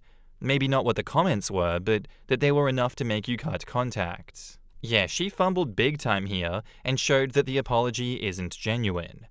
She isn't remorseful of what she said, she's remorseful over the fact that she's suffering consequences for saying it. She's just trying to get back into contact with OP, but still views the wife in an extremely ableist way. I wouldn't trust her as far as I could throw her. Kudos to OP for standing up to their wife and for not tolerating harmful behavior, especially from family. Forgiving someone doesn't mean forgetting what they did or making it okay, but it does allow for growth and healing. Stay strong and trust your gut, OP. And OP says, I'm definitely going to stand up for my wife, and will do so for as long as I am alive. I am her protector and her life partner. That is why she trusts me, and just because her body changed a bit doesn't mean that my love towards her also changed so easily. I don't think I'll ever be able to forget what my sister said though. I can forgive her, but I don't have a switch in my brain that can make me forget. For now, I am going low contact with her. OP, I'm confused. Did she say she wanted you to leave your wife because she's a burden during the park visit? Or was that something she said while drunk before? If it's the former, what the hell? She essentially just doubled down on the sentiment, thinking that she was making amends. And OP replies, when my sister was drunk, she laughed and said our situation was karma for hurting everyone in our family. I immediately asked her to get in the car and dropped her off. During her recent visit, she said she wanted me to be with someone else instead of a burden. I know she and everyone else was against our marriage, and it's not a surprise to me that she doesn't like my wife, but I still choose my wife, and I will be in her life until the end. I'm not completely sure if she just hates my wife for whatever reason, or she's found another woman for me, or just wants to hurt my wife, which is basically hurting me. I am willing to still maintain my relation with my sister, even if it's just low contact. But if I sense that she wants to hurt my wife in any way, I will completely cut her out of my life.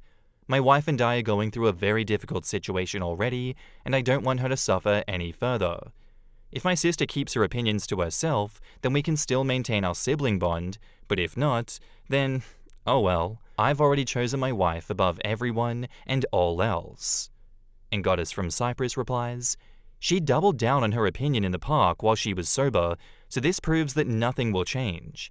She's determined to break up your marriage. I hope low contact means never being in your house, never being around your wife, otherwise it will continue.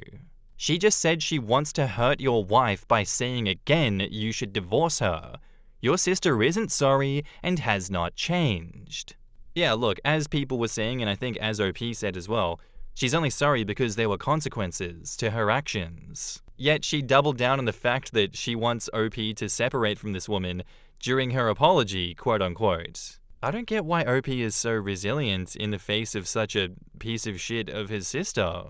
Like, why are you like, maybe, the option is still there to maintain our sibling bond. We can still do it. Brother, your sister is preying on your downfall. No, she is actively saying to your face, I hope your relationship fails because of your wife. I hate her. She is disabled. Get her out of here. Come on, man. Please come back with another update in the future and tell us that you've gone no contact with your sister. She doesn't deserve to be in your life anymore, please. Thank you for the story. You're not the asshole, but please see some common sense. Our next post is by user AttitudeBig1492, and it's titled, How Can I Ask My Wife of 10 Years to Stop Making Jokes About Oral Sex? We have an awesome relationship. Never fight, no yelling or name-calling, lots of love and sex. It's a great marriage. We love each other very much, and I am utterly devoted to her. We are not entirely compatible sexually. My interests in that realm are more broad than hers. The primary incompatibility is oral sex. I love to give and receive. She's perfectly happy to receive, but never asks for it and very rarely reciprocates. If she does, it's never been longer than a minute or two. I've never come close to finishing. Enjoying oral sex brings me a tremendous amount of satisfaction and joy, and it's a really important component of sex for me. My wife does not enjoy giving it, however. I have accepted this situation as an unfortunate reality of my life. I'll never get a blowjob. I don't blame my wife for this, and I make a lot of effort to not dwell on it, nor let resentment creep in. I know her lack of enjoying isn't something within her control. You either like it or you don't, and she doesn't. I have asked for oral sex in the past, and it is so painfully obvious that she does not enjoy it that I won't ask again. I very much want a blowjob, but I absolutely do not want one from someone that doesn't want to give me one. The issue that I'm experiencing is that my wife will often make jokes about oral sex, usually in general terms, but sometimes she'll joke about the fact that I'm not getting any. These jokes stick in me, and they really sting sometimes. I know that isn't her intent. She's just joking around with me, as we often do about lots of topics, but it still hurts. The other day, she told me that she was reflecting on something thoughtful that I had done for her and said to herself, "That man deserves a blowjob." She chuckled afterwards. Regardless of how deserving I may be, I know that I'm not getting a blowjob, and it makes me sad. When these instances occur, my reaction has been to freeze up. I can't join in on the joke because it isn't funny to me. I can't express anything that I have here because I'm not prepared in that moment. I'm afraid that saying anything will only further reduce my chances of receiving and will send her spiraling, which has happened before. So I kinda just smile and nod and try to change the subject or leave the room. It's obviously not helping anything. How can I talk with her about this? We've addressed the oral sex, the fact that she won't indulge in that with me, and how that makes me feel. We've even talked about it in therapy together. To be clear, I'm not trying to get help in getting my wife to go down on me. I'm so thoroughly convinced that she doesn't like doing it that I could never enjoy it. That ship has sailed. I don't think that ship was ever even in the harbor. I just want to ask her to stop joking about it. In the comments, Predator says, "She's joking about it because she's insecure about the fact that she knows she isn't providing something you really want, and you're likely disappointed by it. It's almost like she's subconsciously baiting you to gauge your reaction or get you to say something about it. In any case, that's pretty fucked up, and whether or not she realizes she's doing it, it needs to stop.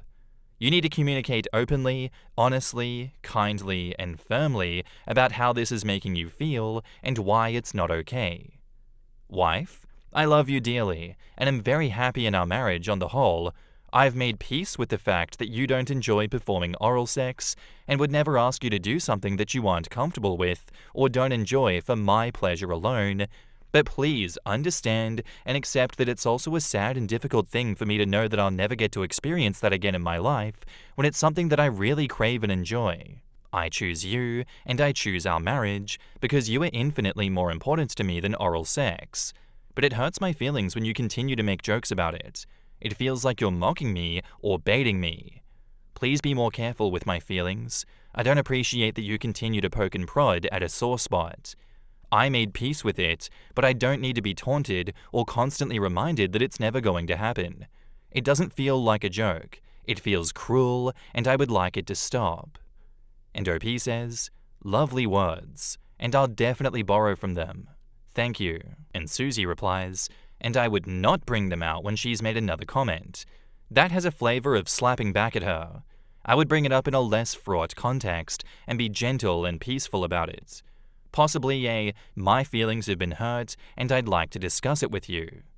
I can only imagine how fraught the whole subject is for the both of you. I'm glad you're respectful of her sexual preferences and making a safe environment for her. I do really hope that she can reciprocate. I'd also be prepared for her to spiral a bit. Let her. Not to be cruel, but because it's okay for her to feel bad about making hurtful jokes. Don't cave and tell her that it's fine. It's not. She'll get over feeling bad for doing it and hopefully remember not to. And OP says, "I won't. That's probably something that I would have done a few years ago though." And Fitted says, "I'd sit her down at a separate time and have a heart-to-heart. Babe, I love you, and on the whole, our relationship is great, no doubt about it. However, you often make jokes about oral sex. I've accepted that you do not like it, but when you joke about how I deserve it but then never offer, it's confusing and a bit hurtful. I never want you to feel pressured to do anything you don't want to do, and I'm doing my part by accepting and respecting your boundary, but I feel a bit bullied when you rub my nose in how many blowjobs you apparently think I deserve, but we both know I won't get. I need you to change this behavior. Either stop joking about it, or let's explore if there are ways that we could make oral more fun for you. To be clear, I'm happy with either of these, but the jokes are making me resentful about something that I had previously made peace with, and I need them to stop now." And OP replies, quote, "It's confusing. That's what it is. That's the emotion I feel. I couldn't quite nail it down before now." I'm on board with maybe she's making these jokes to gauge your reaction, and it's an insecurity thing, and she wants to know if you really have made peace with it or not. Somehow he's proving that he's made peace with it by not reacting to these jokes. But to me, that's an incredibly childish and immature way to, tiptoe around a sore spot when you could just have a difficult conversation about it, talk about it, and clear the air and be like, oh, thank you for reassuring me that yes, you are in fact over this. Not, let me bully you, let me constantly poke away at you, death by 1,000 cuts, just so that you can prove in this mental warfare that you are over the fact that I'm never going to give you head again. Given the way that OP talks about his wife though, I think there is going to be a good ending to this one. I think they will be mature about it. And, it does seem as though he is going to take the advice of these commenters that I've read previous to that. There is so many comments by OP, I can't cover them all. But he is giving very good vibes overall. He does seem to have a grasp of the situation and is just looking for reassurance here. And now, onto the update, 26 days later. First, a hearty thanks to everyone that offered advice on the first post. It was immensely helpful, and I am very grateful. I spoke to my wife in the morning a couple of weeks ago, and I decided to try to focus the conversation just on her having said the week prior that I deserve a blowjob for something that I had done for her. I asked her if she had meant that, or if there was another reason why she said that. Her explanation was that the deserved a blowjob remark was supposed to be a joke. We have agreed from early on in our relationship that we don't keep score in doing things for each other, and specifically, we don't exchange sex acts for favors, so that's why it was a joke to say that I deserved one. Yeah. She really is hilarious most of the time, but this joke was a clunker, and we agreed. I do take her at her word though. It was meant to be a light-hearted joke, it just fell pretty flat. Anywho, the conversation that followed was so constructive. I said that comments like that sting a little and reiterated that while I really am okay with her disinclination to perform that particular act, I still really want a blowjob. And it feels pretty bad and is quite confusing to hear that I deserve one from the one person that could give me one, but won't. She was very apologetic. Causing hurt like that definitely wasn't her intent. I accepted her apology and of course forgave what little there was to forgive. We continued talking about the reasons that her giving oral and me receiving it hasn't really been a part of our sex life, and it's been an ongoing conversation since then. The big reasons she gave for not performing oral are the same ones that I stated in the first post. She's not into the texture of skin and dislikes the moisture that builds up. She also talked about how she's not very confident in her abilities, which surprised me to hear, and that fatigue becomes an issue after a bit too. I gently asked if there was some trauma that was also playing a role, and she confirmed that there was. We didn't get into details, but I can piece some things together. I know the guy that she was with before me, and he is a colossal piece of shit. She's told me enough about that relationship, and I witnessed enough of it before we got together, that I don't think I need specifics. It involved him, so it was bad enough. Since that conversation, sex together has been amazing. We've added a little bit to our standard routines, including oral, but not too much yet. We're learning together how to embellish our sex life just a little at a time. We're talking about it a lot more too. It's the talking out of bed that has really been revelatory. Go figure. Once we pushed past the awkward opening moments and really got into the conversation with details as precise as we could make them, it immediately began to add incredible strength to our relationship and depth to our sex life. But sustaining that conversation over days and years is really challenging. It's difficult to be that vulnerable so often, and it was surprisingly easy to close myself off from my wife, my greatest friend, in an attempt to protect myself. I love my wife so much, I love our marriage, and I love the partnership and friendship that we have developed. I've never known its equal, and I hope I never see its end. TLDR, we talked and everything is good now. Better than ever, really.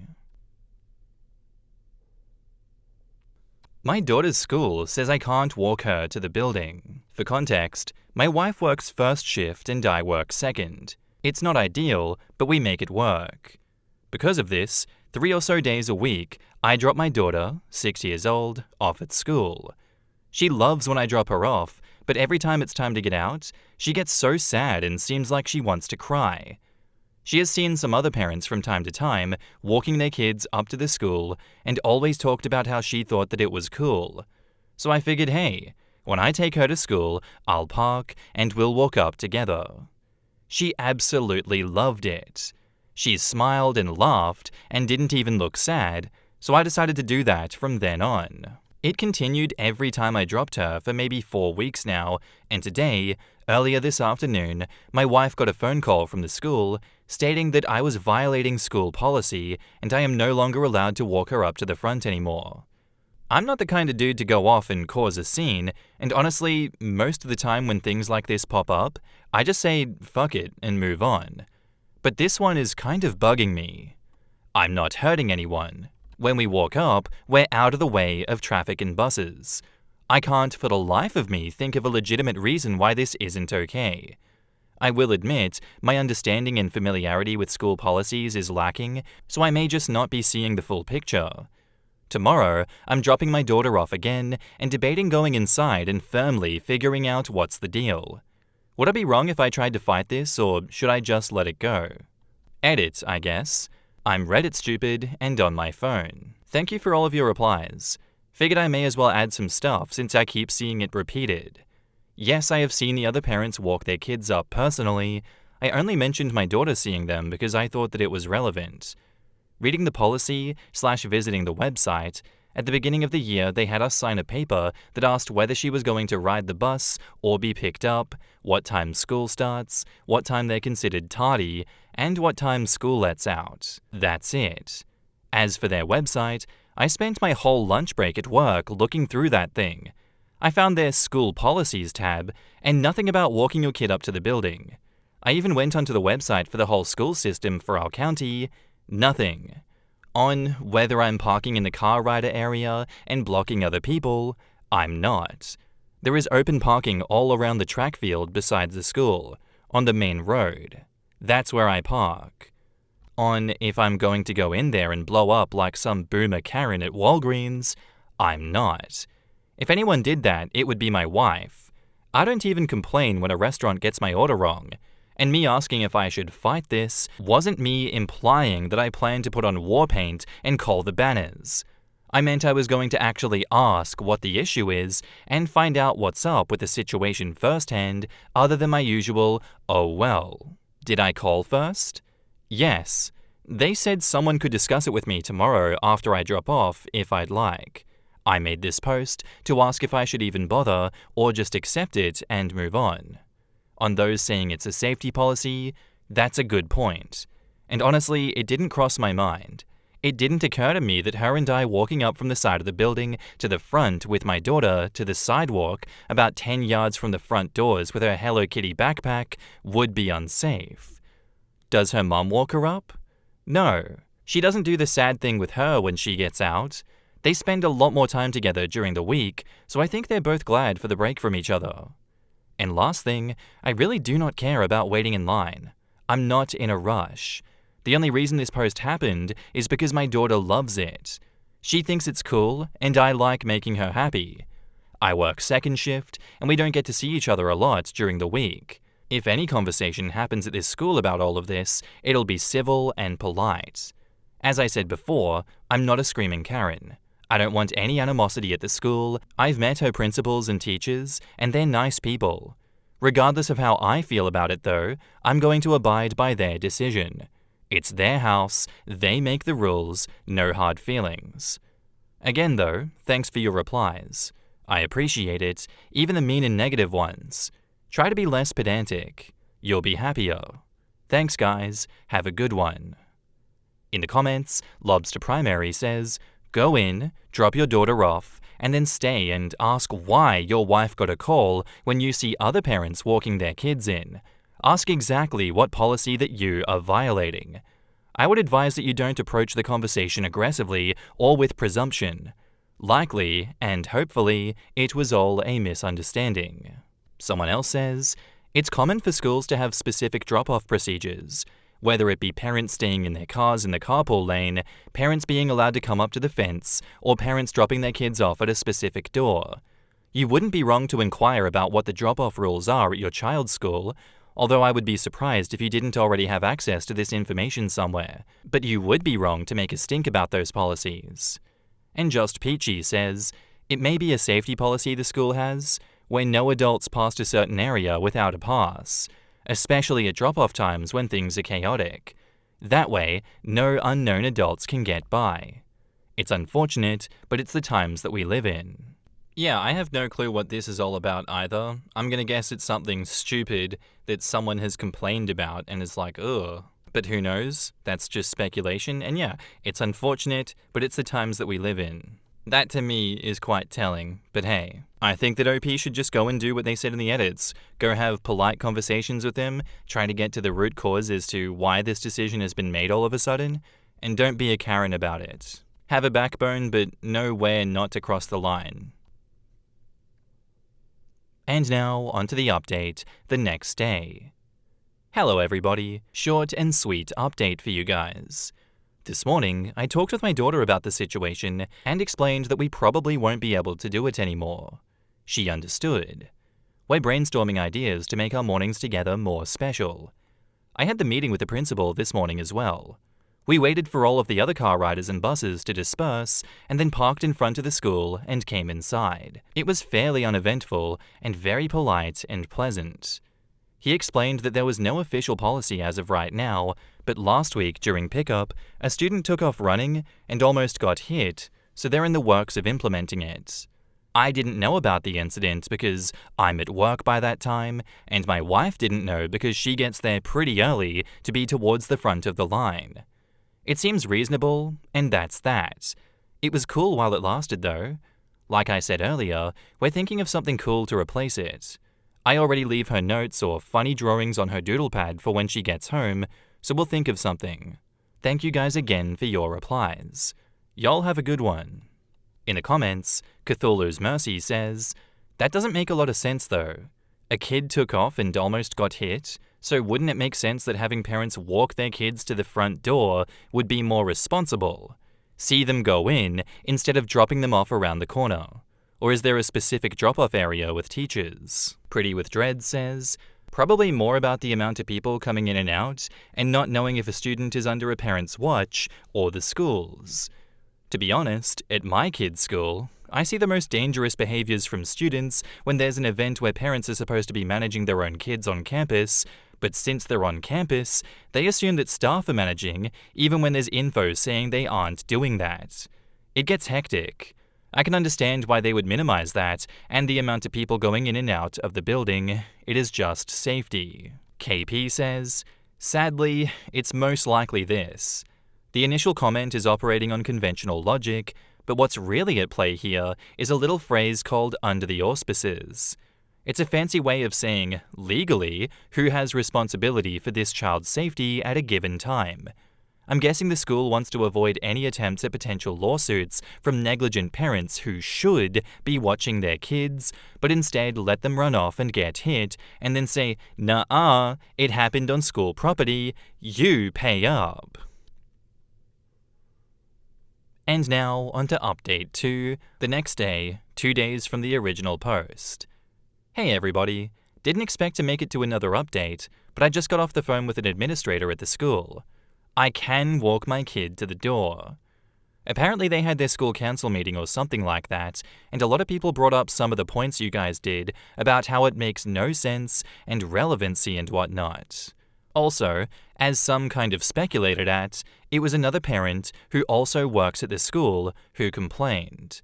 The lady that I talked to on the phone said she couldn't go into specifics, but the complainer basically said, "I don't like that," and used the almost incident with that runner kid as an excuse. It's my wife's turn to take my daughter to school tomorrow, but I'm gonna take her the rest of the week and walk her up both days. It's not a big deal, but it feels nice to win one. Thanks to all of you guys. Have a good one. In the comments, Not a Russian Bot says, you really can't change policy just because one person doesn't like it. Where does it end then?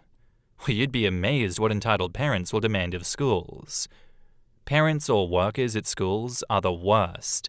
There was one at the school where my mum worked at my senior year of college. I would sub sometimes, and all the younger teachers were so scared of this girl because her mum was the principal's secretary, and she actually tried to threaten people with that.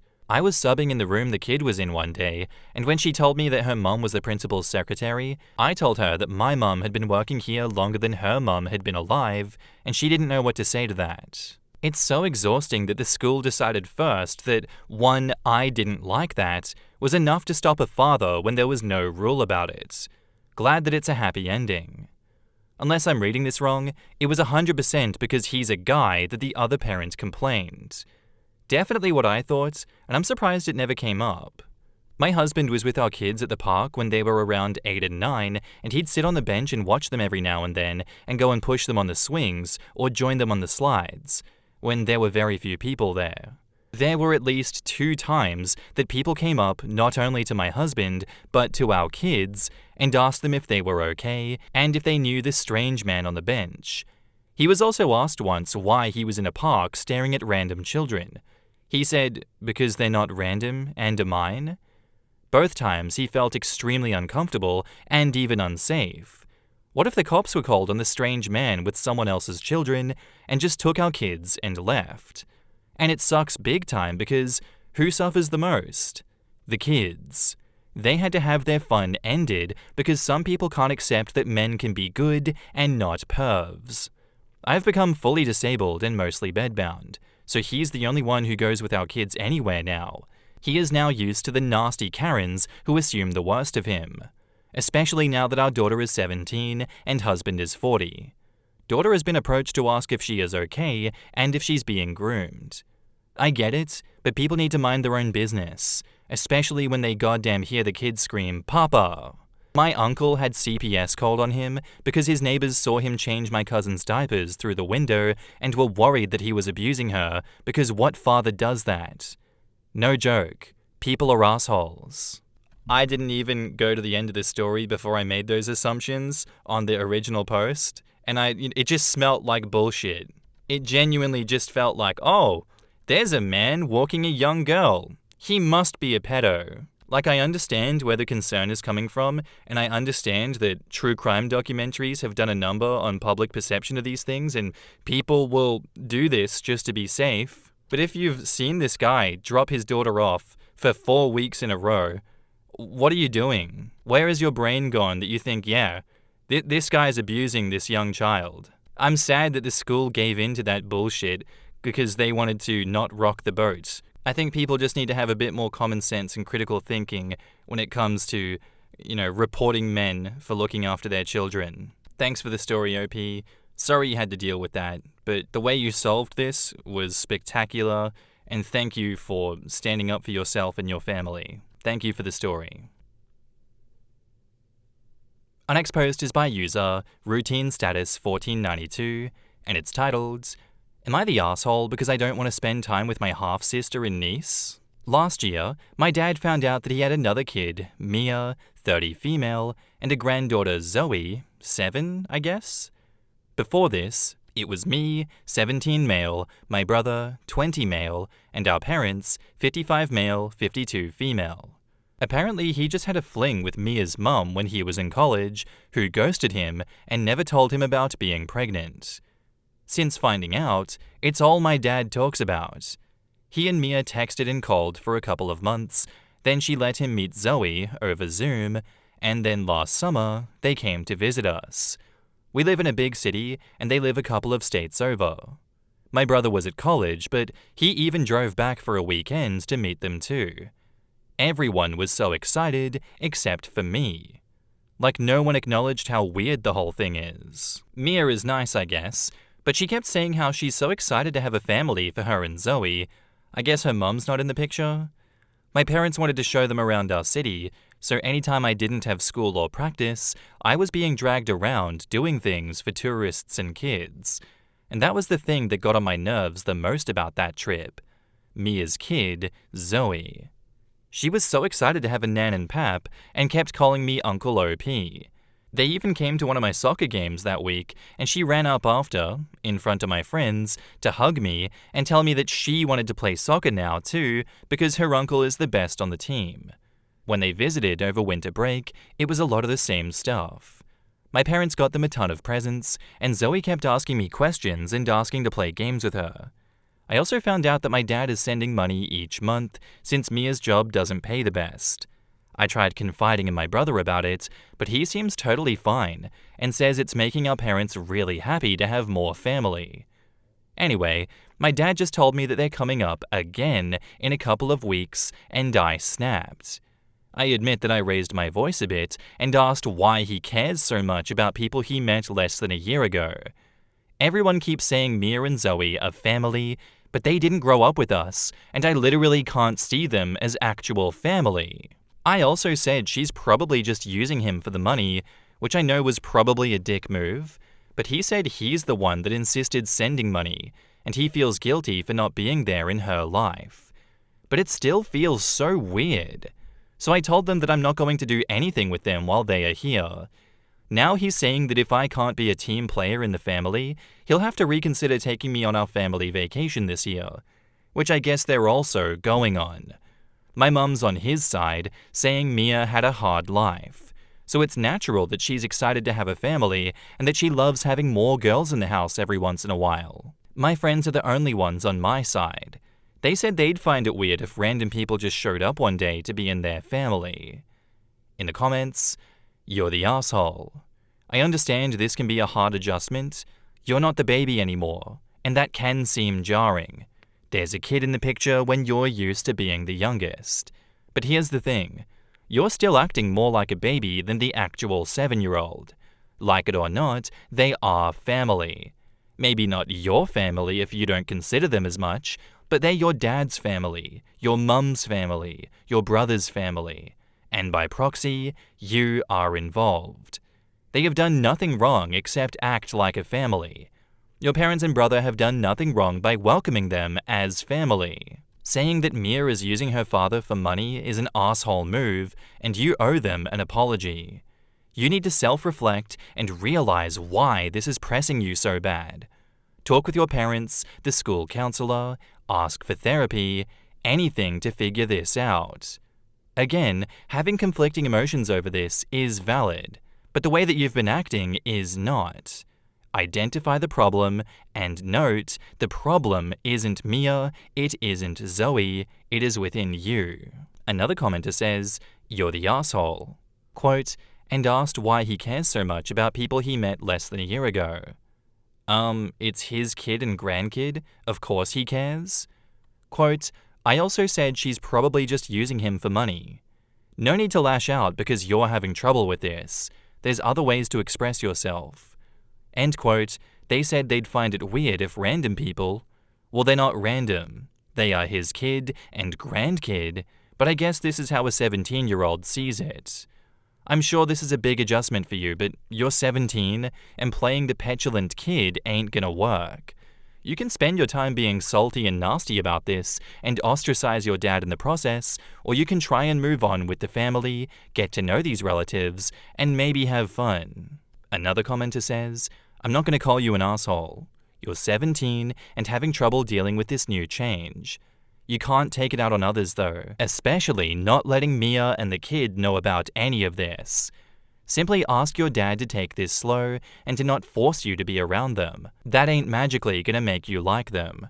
Sure, this isn't about you, but you're also the one dealing with this change, so it's not fair to ask you to just suck it up." I'm on board with that one myself. I don't think OP is an asshole specifically in this situation because they've kind of kept these thoughts to themselves and they've not kicked up a fuss about it. They're 17. This started, you would think, when they're 16 and just kind of shaken their world up a little bit.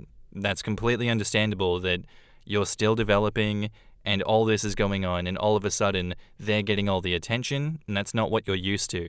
And it feels odd because they don't feel like family. I sympathize with OP's position, but I think they need to talk to their dad about this and go through everything with their dad and get a bit more understanding about the situation. I really do think this just comes down to a difference in maturity and life experience. I can't fault OP for their thought process, but I do not agree with it personally.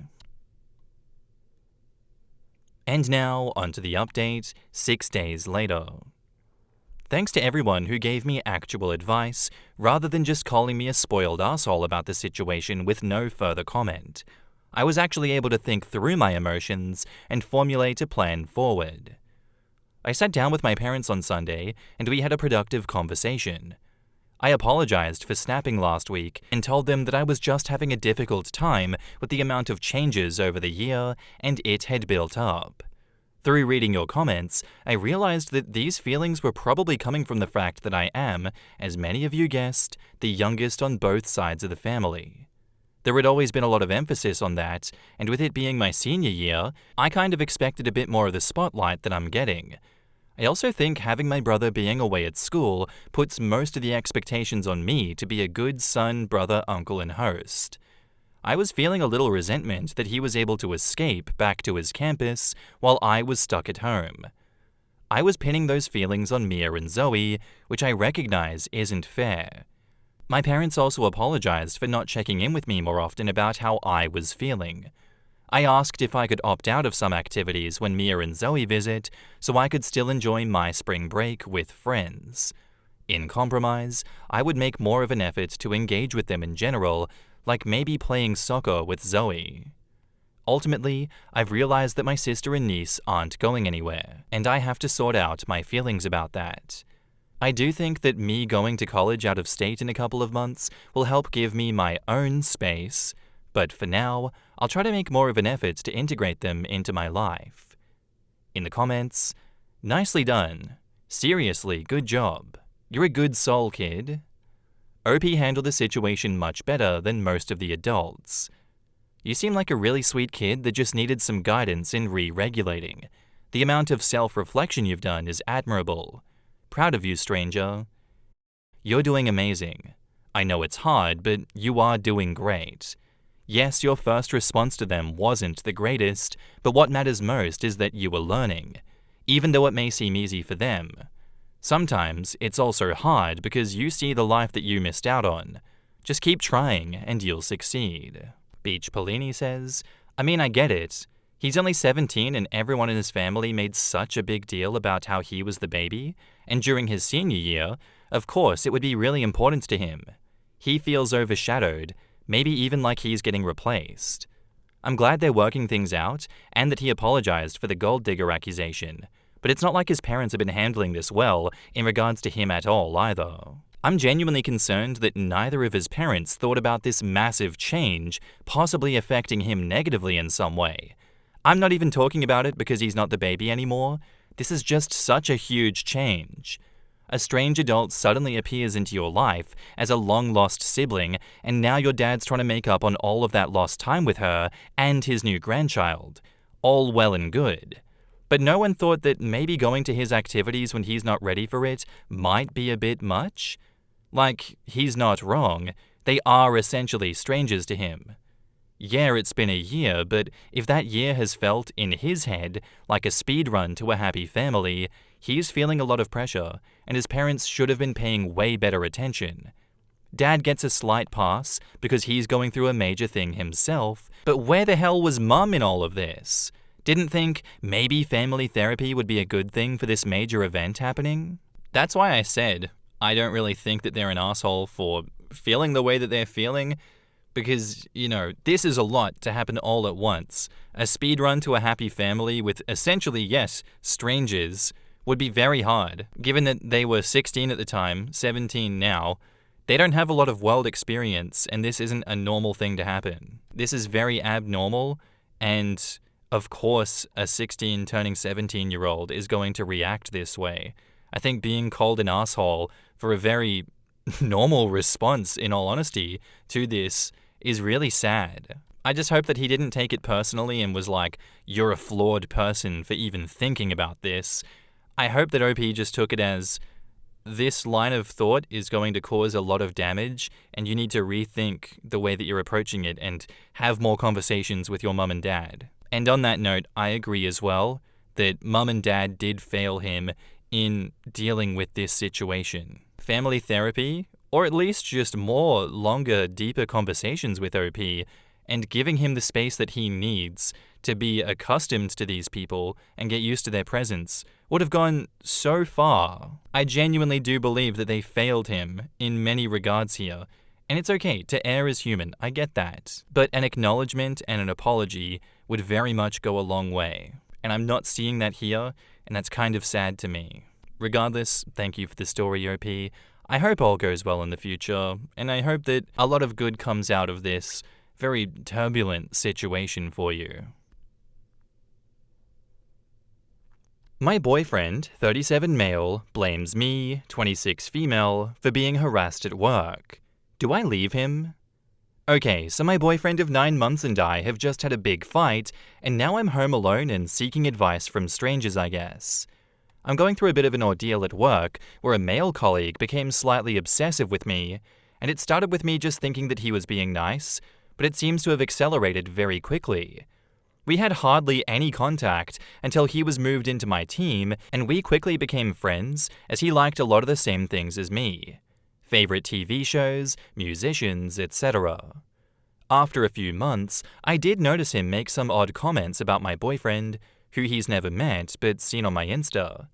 Things like, I wouldn't picture you with someone like him, or, we'll see how long that lasts, and he's the kind of guy that'll hurt you in the end. I thought he was being very assumptive, but I didn't think anything of it, and maybe that's my fault. Then the flirting started, or what I think he thought was flirting, where he would compliment me in really specific and odd ways, like the way that I walked or how nice I smelled. Some of the comments became quite sexual, so I started backing away from him, but as we're in the same team, they just continued and got more bizarre. He'd compare me to characters in the shows we both watched, but would reference specific sex scenes and how I would do it so much better.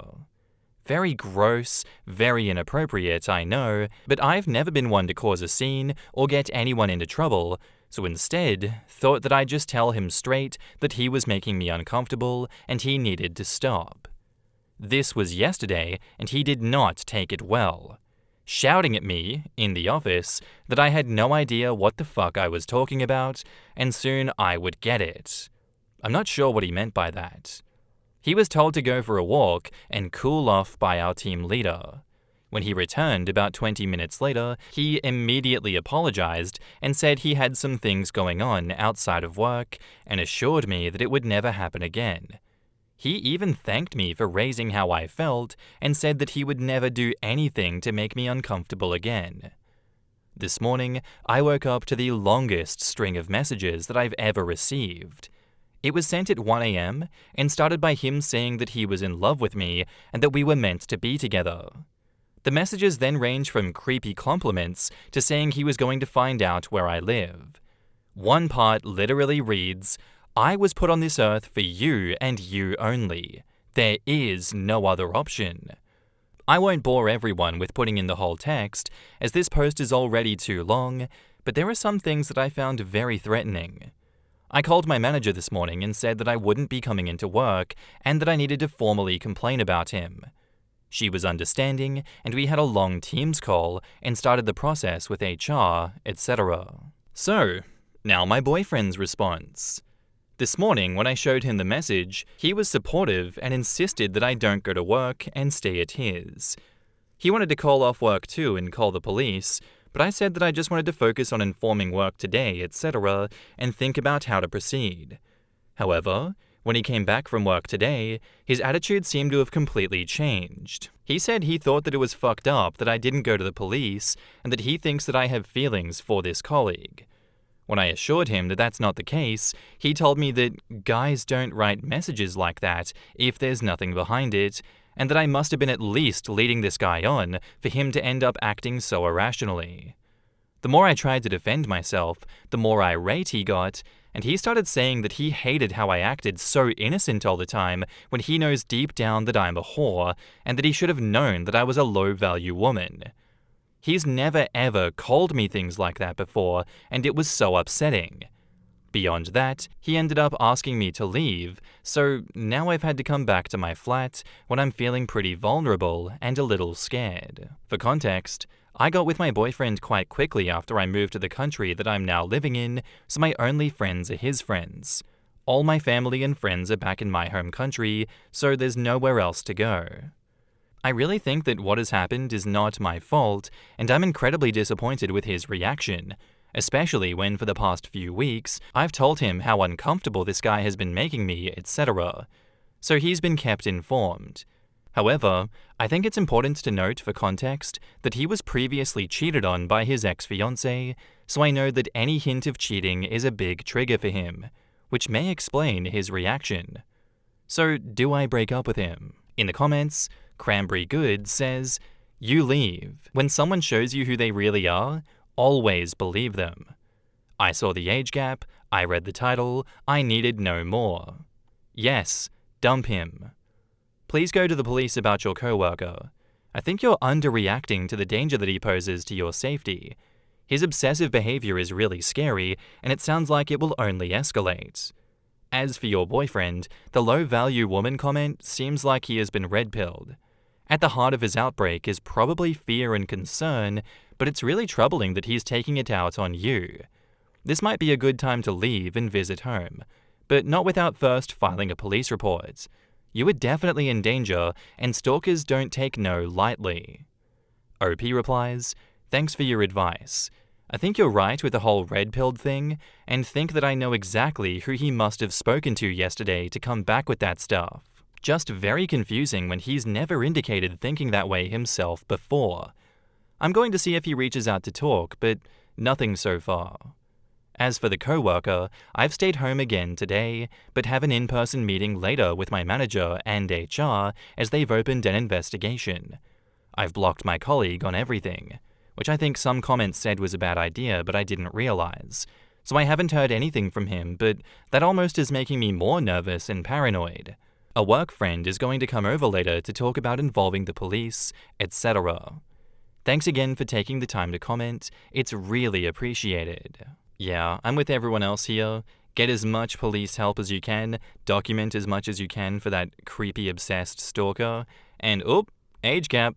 Always interesting when there's an age gap because it's never good on here. It's the usual suspects. It is what it is. We did it, Reddit. We pointed out another injustice in the world. But yeah, that whole red-pilled thing is insane. Like, who was he talking to? I really want to know who he was talking to. Who is OP talking about? Because people don't just flip like that out of nowhere. He must have been harboring some resentment over these last 9 months, and it's come to a crescendo now. I would love to know who he was talking to. And now, on to the update. Quite delayed. It's been a journey, but I had some lovely concerned messages, so wanted to post a quick update. Thank you for everyone's comments and messages. You were all bang on, and I'm so glad to say that I'm out of this situation. Boyfriend update. He came back apologizing, as many of you predicted he would. He confirmed my assumption that he had spoken to a specific friend that day who had gotten him riled up on the idea that it's always the girls who seem innocent that aren't, and that I had clearly been cheating with this coworker. At first, he did pretty well at apologizing and taking accountability on the phone, but when we met up, I could see that he was still angry at me for some reason. Turns out he felt abandoned by me because I wasn't the first to reach out after the fight. That's when I knew that it was over and I couldn't forgive him. How he was making this situation about himself still blows my mind. I left him, received some more red pill abuse, and have heard nothing since. Good riddance. Stalker update. Things got a little scary. I returned to work while he was suspended under investigation. 1 week later, I had gone out for dinner, and when I returned home, he was standing outside my apartment building. It was dark, and he was wearing a hoodie, so I didn't realize that it was him until I got close enough to see his face. I completely froze, and for a second, I stupidly thought he was going to apologize and beg not to get him fired or something. But instead, he said he'd missed me. I have no idea how this man found out where I live, but I think he is very unwell. I backed away into the street, but he grabbed me into a hug or something. Not totally sure his intentions. Luckily, some passers-by heard me shouting for him to get off and intervened. Forcibly had to get him to let go. He then ran away. I finally went to the police and started the process of getting a restraining order. Even after this, I received sexually explicit emails from weird email addresses and requests from newly made Insta accounts. I have since deleted and remade all accounts. After this experience, I've moved back to my home country. I wish I'd been brave enough to stay, but I was honestly living in fear, not to be dramatic, and just didn't have the support of friends and family that I needed. Anyway, just wanted to thank all of you strangers again that made me feel justified in my feelings. I really have learned a valuable lesson to raise the alarm when you feel threatened, and truly hope that none of you have to go through this experience. Also, if someone loves you, they should never abandon you in times of crisis. Stay safe out there. In the comments, Gameboy Path says, "There's no need to feel guilty about making decisions that are aligned with your personal safety. Different people have different standards of security and risk tolerance, and strangers on the internet can't tell you what's the appropriate levels of preparedness that should have been used. Best wishes, OP." Hey, you did what you need to do to feel safe. I hope you've taken advantage of your support system and not let any bad thoughts fester. Stay well.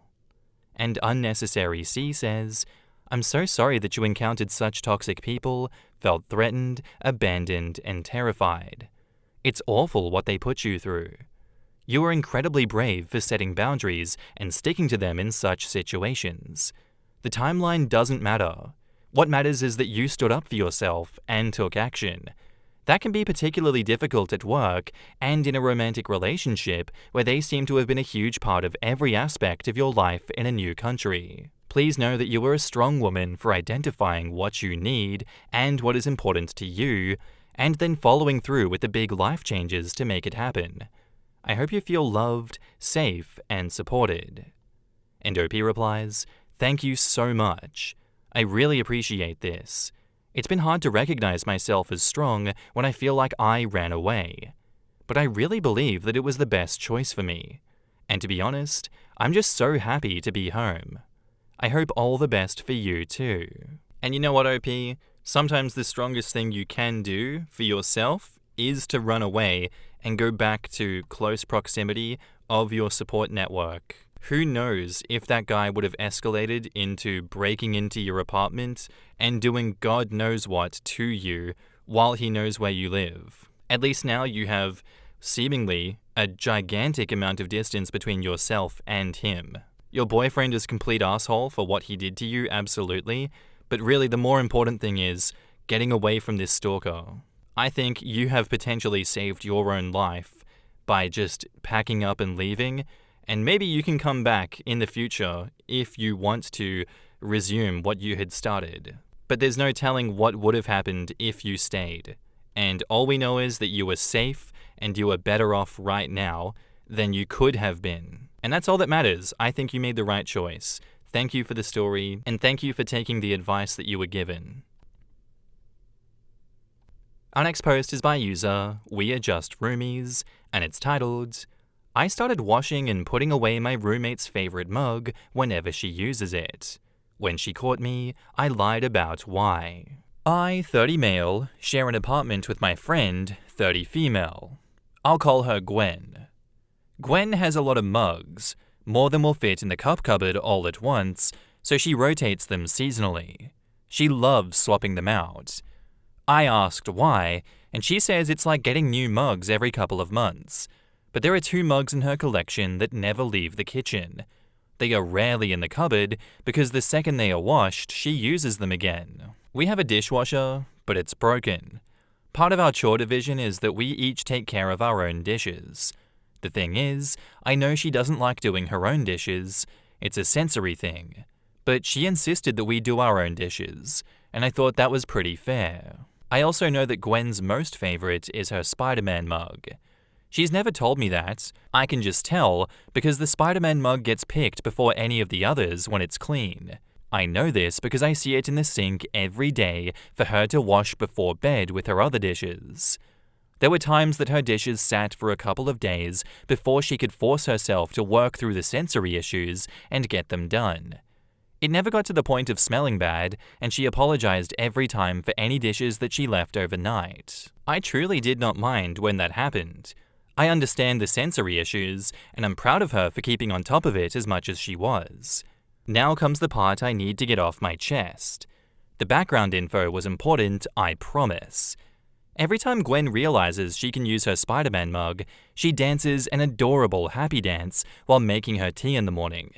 She doesn't seem to realize she's dancing, or at least doesn't realize that I noticed her dancing.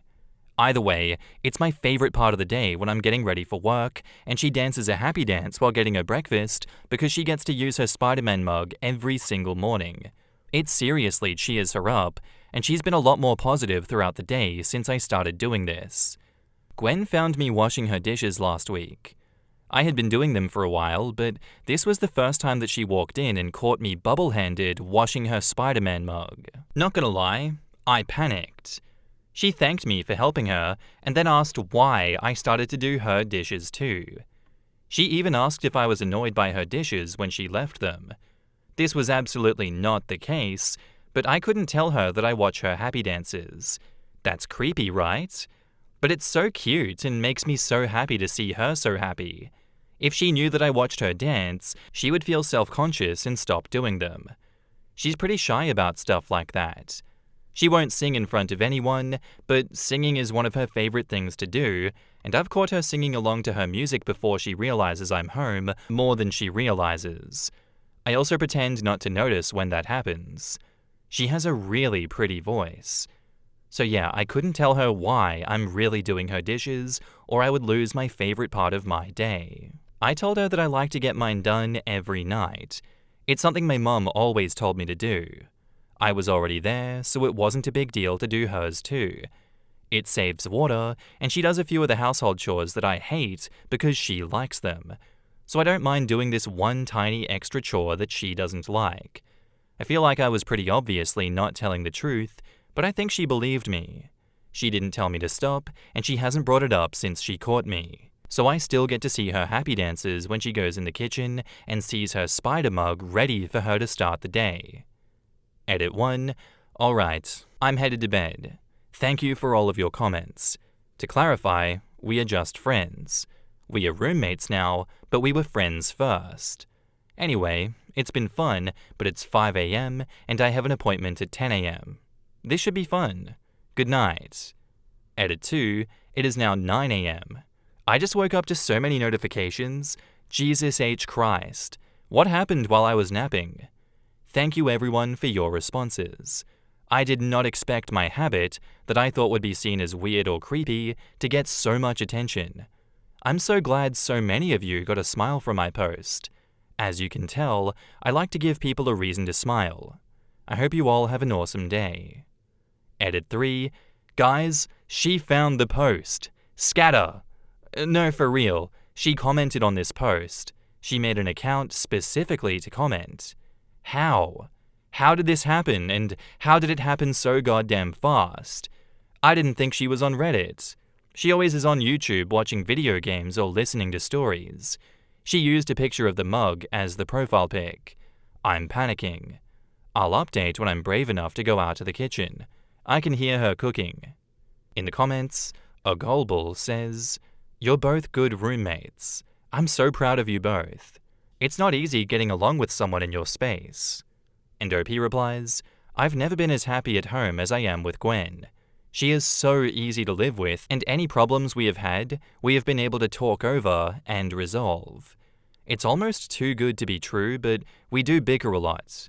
I make fun of her for wearing Crocs nearly 24/7, and she laughs every time she hears me swearing at my bed after I stub my toe on it. I do that at least twice a week. I'm an idiot." In This Butt says, "That's actually so adorable and wholesome." OP says, "Thanks. I was worried that I would come across as a creeper. I almost posted in confessions." And Substantial Remove says, "No, you handled this perfectly. Non-invasive, helpful, and supportive. If you two get into the right headspace, you can bring up that you love seeing how happy it makes her." OP replies, "Maybe one day. I don't want to make her uncomfortable in her own home. I know she's super self-conscious, but I can't help it when that little dancey dance that she does is so damn cute." Substantial Remove replies, The fact that you were conscientious enough to realize that is one of the reasons you two work so well as roommates. And OP replies, I'd like to think so. It feels like we've lived together longer than a few months because it's been so stress-free. The worst argument we have is when I want to watch Hitchhiker's Guide to the Galaxy for the nth time, and she wants to watch anything else but that. And now, onto the update, 9 hours later. And wait for it, update. I can't actually post an update in the true off my chest so soon after my first post, so here's a small update. We talked a little bit over breakfast. I'm officially a fan of tea now.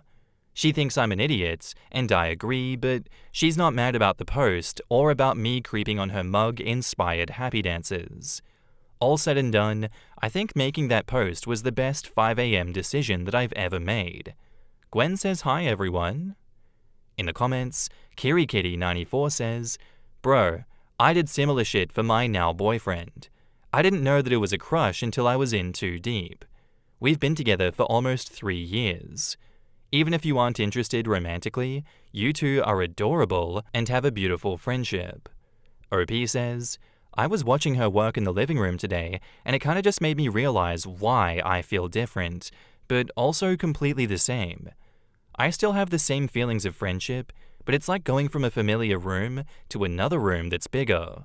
But it has the same paintings as the first room.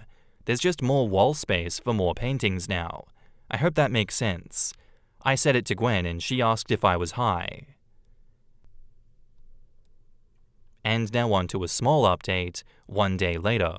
It's a picture of a text the roommate was sending to OP that she made OP a cup of tea for after a Zoom call, and OP asks which cup, and she replies, the pumpkin one. OP confirms in a comment that is her second favorite mug and means good things. And now on to update 2 days later. Good morning, y'all. A couple days ago I made a post at 3 in the morning to confess to doing my roommate's dishes because I secretly love to watch her do a happy dance when she sees her favorite mug is clean for her to use again. That post changed our lives, and I'm only being a little bit dramatic by saying that. I gotta say thanks to everyone who upvoted and commented on my original post. I'm still shook at just how many people read about me and my mug-happy best friend. The amount of people saying that my post made them smile or reminded me of their own friendships or significant others has kept me smiling for days. I'm kind of into making people happy, if that wasn't already obvious, so the fact that so many people even had a moment of positivity because of me has been awesome. When I made that original post, it was just because I wanted to tell someone about the mug dancing, but I knew that Gwen wouldn't like it if I told anyone that we knew, so I came to Reddit to shout to the void, and oh boy, did the void shout back. There were so many comments asking if I really thought that we were just friends. And I'll be honest, when I made that post, we absolutely were just friends. We had never talked about being more than friends, and I was happy being friends because we had an amazing friendship. I hadn't really thought about there being a possibility for more, because dating was always something that I planned to do when I had my life together or when I had more money. I never let myself consider what I was missing out on by waiting for the right time. Her finding my post opened up the chance for Gwen and I to talk about things that we hadn't before, and over breakfast that morning, we found where we stood with each other and what we thought things could look like moving forward, depending on what we both agreed was the best course. We didn't make any solid plans or decisions, and didn't want to rush into something that would ruin the good that we already had going for us, but I'll admit, I was hoping for a specific outcome. There was one comment on that first post that had really caught my attention. To paraphrase, they told me to think about how I would feel if someone else got to see Gwen do her happy mug dance instead of me, and it hit me so hard. I didn't mind the idea of someone else seeing her so happy. I just don't know if anyone that she dates would notice what I did and decide to do what I did. What if they didn't care or didn't think that it was important or any of the other things that I do to make her laugh or smile? I really didn't like the thought of not being there to make sure that she has that extra reason to smile in the morning. Gwen wants me to admit that I'm a sappy moron because I teared up writing this. I'm a sensitive man in touch with my emotions, and you know you love it, so shut it, you. To all the people saying that it's possible for platonic relationships to be like ours, you are absolutely correct. Our friend group is very open with physical and verbal affection, and we help each other all the time with big and small things. We all say I love you to each other. It's just normal communication for us as a group, not just between Gwen and I. Honestly, if I hadn't made my original post, I'm not sure when or if we would have gotten to the point that we are now. Maybe we would have continued as we were, and that would have been just as happy of an outcome, just a different one. Like a choose-your-own-adventure with multiple options for a good resolution. Which brings me to the actual update. Gwen and I agreed that we want to try dating. We aren't putting a new label on our relationship yet, but our first date is next week. I'm making it all a surprise. Gwen helped me write this post and will be reading the comments, so I can't give any details, but it's going to be the best date that Gwen has ever been on, or I'll eat my candy corn patterned socks. I think she might just be the one for me, and I'm going to take every chance I can to make sure that she thinks the same about me. Y'all are the best, and we love you. Do something kind for your loved ones for us, and everyone can and should find something to happy dance about. It makes life more fun. Love, Gwen and Peter. Thank you for that one, OP. That was lovely. I'm glad it all worked out in the end. I never thought for a second that it wouldn't work out because every story here ends as wonderfully as that one, and that's where I'm going to leave this episode before any trauma comes my way. But yeah, sometimes you need to think, would I want someone else seeing her happy dance?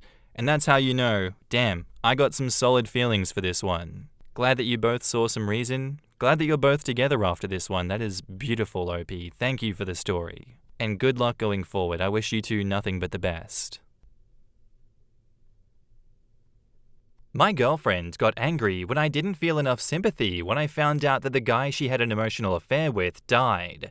She called me heartless and is still not talking to me as of now. Just to make it clear, we've been dating for over 5 years now, and things have changed a lot since the affair. I'm not saying that what she did was okay, but I have forgiven my girlfriend since. About only 4 months into our relationship, she was close to this guy from university. They had a thing once, but stayed as friends. I read a conversation between him and her one time and found out what was happening. Anyway, this was 5 years ago. Basically, the guy still liked her. She didn't, but flirted back. Last week, the guy fell off a building while climbing it or something. Apparently, he lost footing while climbing a crane for some reason. I don't know. I knew that he was into that climbing building for views type of thing, and I'm going to assume you guys know what I'm talking about. My girlfriend told me that he passed away as soon as I came home from work. This was how the conversation went. She said, "He died yesterday." I'm like, "Oh yeah? Poor bloke. He was asking for it though. Didn't he do those stupid parkour things?" She's like, "What the hell's wrong with you? He left a sister, a mum, and a dad. How heartless can you get?" I'm not happy that the guy died, and I'm not sad either. I just feel okay about it. I didn't know him enough, and he never apologized for what he did to me. 3 years ago, I probably would have laughed because I wished for it to happen. The anger that I felt for him was so high. I understand that my girlfriend used to be close to him, but they haven't talked since she cut him out of her life, so I don't get why she's getting all emotional. It's not my fault he died. It's not my fault I'm not bawling my eyes out. I would bawl my eyes out if it was a kid, but a full-grown adult who convinced my girlfriend to cheat on me, never apologized for it, and is now climbing cranes for fun? No. To add to this, he was a massive dick to everyone, including our teachers in high school. He also mocked me because of my height. I don't see the wrong in what I did, but I do miss my girlfriend. In the comments, Green Emotion says, "I don't think you have to have sympathy for him. She shouldn't expect that you have sympathy for him, but the parkour thing you said was a bit harsh, just in my opinion." And OP says, "I think it was the stress from an extended shift and the anger that I still have for him that made me say it. I just lose all my appetite when he is brought up. I might just apologize to her though." Meh, your reply was maybe a little harsh, but I'm still siding with you. It's a little ridiculous, after everything that transpired, that your girlfriend would even bring this up to you with the expectation that you would provide some kind of comfort or kind words. OP says, yes, this. I honestly can't provide comfort, and I don't know why she was expecting sympathy from me. Going to apologize for what I said, but not how I feel. Cheddar Wax says, this is why you should have dumped her years ago. Better late than never. You definitely don't have to feel bad about a guy dying if he used to treat you like shit and tried to steal your girlfriend. There is nothing wrong with you. Your girlfriend shouldn't have even brought up his name and should have mourned him silently. The combo of dropping it on you and then getting mad at you sounds manipulative. Just move on. No reason to apologize, and no reason to put up with her grieving this douchebag either. OP replies, it's honestly too late to dump her, as I'm planning on proposing soon. She's an emotional wreck. Perhaps it's because of the guilt of what they did to me coming back to haunt her. I don't think his death is worth about 1 week of not talking, and you are absolutely right about everyone else. Wubba-lubba-dubbity-doo replies, no it's not. Are you joking? I had an old friend dump his fiancée of 5 years when he finally woke up and realized he couldn't be with her for the next 40 to 60 years. Really consider if you want to get married to her before proposing. Divorces are expensive and difficult. That's insane. And I'm always going to be like, they've cheated. It's probably, most likely, 99% of the time, not a good idea to take them back and then propose to them. This feels like a tip of the iceberg situation in that her feelings for him were actually really, really deep, and she's really messed up about his death. I see where you're coming from, and I'm on your side for this one, OP. I'm like, why does she care so much? I get that, but why are you breaking down crying like this? You've been with me for the last 5 years. Yes, he left a sister, a mum, and a dad behind, but why is this tearing your world apart? Why are you so emotionally invested? What have you not told me about your relationship with this man since the affair? And it makes me question, is the relationship really in a good place to be proposing to her at this point in time? I just straight up wouldn't continue a relationship with someone that cheated on me, much less want to still propose when a situation like this comes up. Am I going crazy? And now, onto the update. I appreciate everyone else's 2 cents on the issue. After logging out of this account, I walked up to my girlfriend in our bathroom to see her crying while looking at her phone. She found photos of them together while they were a thing. Just typing this makes me sick to my stomach. The sight of her being an emotional wreck just made me break down. I asked if we could talk tomorrow, and all she said was a faint yes. Well, we had that talk, and she admitted to falling in love with him during the affair and not getting over him for about 7 to 8 months while we were together. She told me that she never felt anything for him during this time. This also meant that she kept in contact with him all this time through small Facebook conversations. I'm going to give a few points to that Redditor who suggested that maybe she was in contact with him even before his death. I apologized for what I said, but I am terribly hurt. She lied to me all this time. I am not proposing. She has broken my trust and still stayed disloyal after all of these years and after everything that I have ever done for her. We have been through so many things. I was almost certain that she was the one for me. She begged me to forgive her and to stay, but I don't know anymore. She also told me that even if they kept contact, she has never felt anything for him again. She said he was just a great guy. I'm staying at a friend's tonight and will be moving out of our apartment soon. I took a day off work and my life has gone to shit. I don't know where to begin. I don't even know if we're broken up or not. All I know is I'm questioning everything at the moment.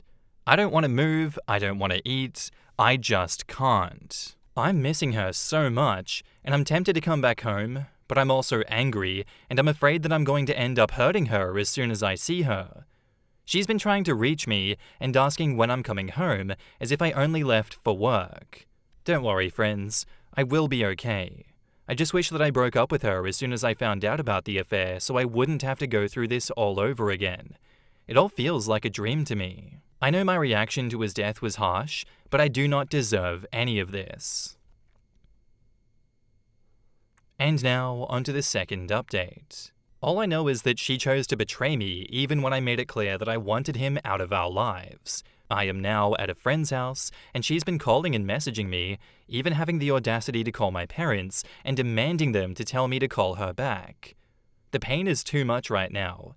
I haven't eaten since. I don't think I can, and I don't want to do anything, including moving. I want to stay in bed and sleep in for the rest of my life. Everything reminds me of her. 5 years of my life wasted. All the money, the time, our apartment that I'm planning to give up to her because she doesn't have anyone else. I hate this. What did I ever do to deserve this? Update 1. Hello everyone. I've read every single comment, and I'd like to thank everyone for the kind words. These past few days have been really hard on me. I only had almost 3 hours of sleep last night, and it's currently midnight right now.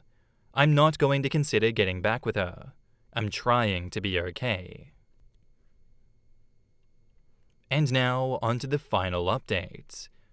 So it's been weeks since the biggest shitstorm in my life happened. I have never been so wrecked, so emotionally drained and traumatized. My ex-girlfriend decided to move out of the apartment just over a week ago. We both signed an agreement that the apartment becomes mine. That was the last time that I saw her. Nothing big happened except her friends talking me out of this breakup, stupid idiots. She's still trying to come back to me, but I'm slowly starting to heal and accepting the fact that her chapter in my book is over, so her door to me is now locked. I'm currently seeing someone to help me get over her, and I think it's working. I've tried a couple of things, and even went skydiving. It felt good. The thought of her still hurts me deeply, but I'm certain it will go away. I'm hopeful at the moment. Maybe being alone isn't so bad after all. It made me reconnect with a lot of friends and family. Thank you to everyone for the help and the advice. It might seem little to a few people, but your understanding in words gave me comfort. In the comments, Gwynasson says, "This is honestly the main reason why I could never stay with someone after I learned they cheated. I know myself. The worry and stress from me wondering if they were still in contact would eat my sanity alive. I just don't think I could do it, but I thankfully haven't had to put that test to the theory. Staying with someone when you know they cheated is always a bad idea. It always brings bitterness and sadness. I can understand that in some small percentage of cases, people can stay together and make it work. I don't know what the actual odds would be. I just know that it's likely impossible for me to be one of those cases because of how I am in my own goddamned head. To steal a joke, I live a rich internal life. I'm sorry, but I laughed at the honestly it's too late to break up because I plan to propose comment by OP. What do you mean it's too late? I think in terms of a relationship, before there's an engagement or a marriage, that's the ideal time to break up. I know he left her in the end, but man, that got me. I mean, I might get some flack for saying this, but not sure OP is the most emotionally stable or mature. While I 100% agree with everyone, there are some flags on both sides for me. I don't deserve this after all this time and money? Lol. So he stayed despite the emotional affair while they've been dating for 4 months, but the other guy should have apologized? He can't eat when the guy gets brought up and he wished for him to die? I don't know, it just sounds immature and naive to me. A bit bordering on controlling anxiety. So not surprised of that black and white thinking about the engagement, but I do wish him well, and it sounds like he's on a healing path, so that's good for him. Yeah, look, I've never heard a story here where the betrayed spouse regretted not taking back a cheater in the end. Can we all just say that? Does anyone regret not taking back a cheating spouse? Because we're seeing way too many of the opposite here. I see a lot of people that regret taking them back. And I ask myself, why? Can I please get an explanation somewhere? Like, look at the emotional and mental turmoil that the OP of this story dragged himself through. And for what? He would have been much better off just breaking up from the get-go. I just don't understand it. And I'm currently seeing someone to help me get over her. Please tell me that's just a therapist. You weren't really specific with that one. Our next post is by user EmptyAd2301, and it's titled, I miss my husband so goddamn much. I, 35 male, divorced my husband, 36 male, 3 years ago. And God, I miss him. I asked for a divorce for a few reasons, most of which being that his depression got exponentially worse day after day, and he refused to seek treatment. Sometimes he wouldn't even go into work, and he ended up getting fired from his job. I stayed with him for so effing long, praying that one day he would start trying to get better. It was all I ever wanted, but that day didn't come. I sobbed the entire time signing those papers, and when I handed them to him and asked for a divorce, he just gave me the emptiest, deadest look and signed them without a word.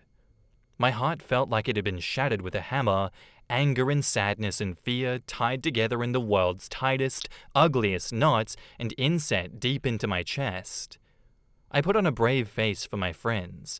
I tried to frame it as shackles coming off and a new beginning, but it was a lie. It just hurt, and it keeps hurting, and it will never stop hurting. He was my soulmate. I'll never love anyone like I loved him. He used to be so sweet and loving, so passionate and happy, and every other wonderful thing that a man could want from another. They say that each day gets easier, but it isn't for me. It's been 3 years, and I'm still reaching over to the other side of the bed in the morning to pull him close, and it always stings when my hand touches fabric and not his skin. It's been 3 years, and I'm still expecting to see his car in the driveway when I get home from work. It's been 3 years, and my heart isn't any less broken than the day that he left. I've been stalking his socials, I'll admit. He's been getting back to the gym, started meds, and I see him smiling so genuinely in these photos. He looks so incredible. Maybe if I had just waited, he would have changed his mind and went to a doctor like he is now. Or was it me that held him down? Was I making it worse? I hope not. I want to go over to his place and just fall into his arms and beg him to take me back. Maybe he's wishing the same thing about me. If there's even a chance I could have my boy back, I feel like I should try. I'll never know otherwise. Edit. 1. I am a homosexual man. My husband is a homosexual man. I am not a woman. Yes, I know I'm effeminate and kind of emotional. Get creative. 2. My husband was a binge drinker. He refused treatment no matter how much I begged. We got antidepressants, but he wouldn't take them. I know he started meds now because he's posted about them and his 2 years sober chip that he got last month. 3. I never stopped loving him. I never loved him any less. Near the end of our marriage, I started drinking to cope. The second I realized he was dragging me down with him, and I couldn't help him anymore. I didn't dip the second that it got hard. Many of you are being kind of rude. I'll accept that I wasn't the perfect husband, because nobody is, but claims that I never loved him are just wrong and make me feel sick to my stomach. Edit 2. No, I am not the catalyst for this. His depression started when his younger brother died terribly and unexpectedly. It's not because he just hated me so much. We were childhood sweethearts and had been together for years when this happened. In the comments, Significant Noise 212 says, sometimes people just cannot progress until they hit rock bottom, and maybe you leaving was that for him. It doesn't necessarily mean that you held him down, he just couldn't find the desire and motivation to progress while you were holding him. Don't beat yourself up. It wasn't your fault that he was sick and didn't want to ask for help. In the end, we need to all want that help. Without it, all other people's efforts are worthless. If you ended amicably, you can always hit him up and ask him how he feels. Maybe he'll ignore you, maybe not, but you'll know that you've tried. And stop stalking him. That is keeping you from healing. OP replies, thank you. I needed to hear a lot of this. Maybe I'll call him just to see how he's doing. He doesn't hate me, I know that much. I'd like to see him regardless. Poo-Poo LeFou says, unless he's remarried, there's no harm in reaching out to say hello and see where the land lies. Reopen the channels? See what's what? OP says, he's not remarried. He had some photos with this one guy for a while, but I haven't seen any photos with him for a little over a year. I think he's single now. I hope he is. Honestly, yeah, I agree with that advice. I think it probably was for the best that you let go of him and let him hit rock bottom, because there's a good chance that he never gets better with you staying in his life. Is that not where the saying, if you love them, let them go, comes from? And also agree, now that he is doing better, and it sounds like it was amicable, why not reach out? I mean, the worst he can say is no. The worst he can do is just ignore it. I'm sure there's a chance that he wants to reconnect, at least over coffee, and I would hope that you do, OP. I think this is one of those things that you might regret later in life if you don't do it. And now, onto the first update. Well, with Reddit's advice, I did it. A few days ago, I called my ex-husband, whom I divorced after 6 years, when he refused to seek treatment for his depression. I called him later in the evening. It was the first time we had spoken since a bit of trouble he'd had while he was still drinking 2.5 years ago. He picked up on the second ring. Our conversation was a little bit stilted at first, as to be expected, but he said he was really glad to hear from me. We ended up meeting up for coffee yesterday, as so many of you suggested. I'll admit, it was kind of hard to see him, but in a good way? He looked so much better than the last time that I had seen him, but he looked exactly like the man that I married.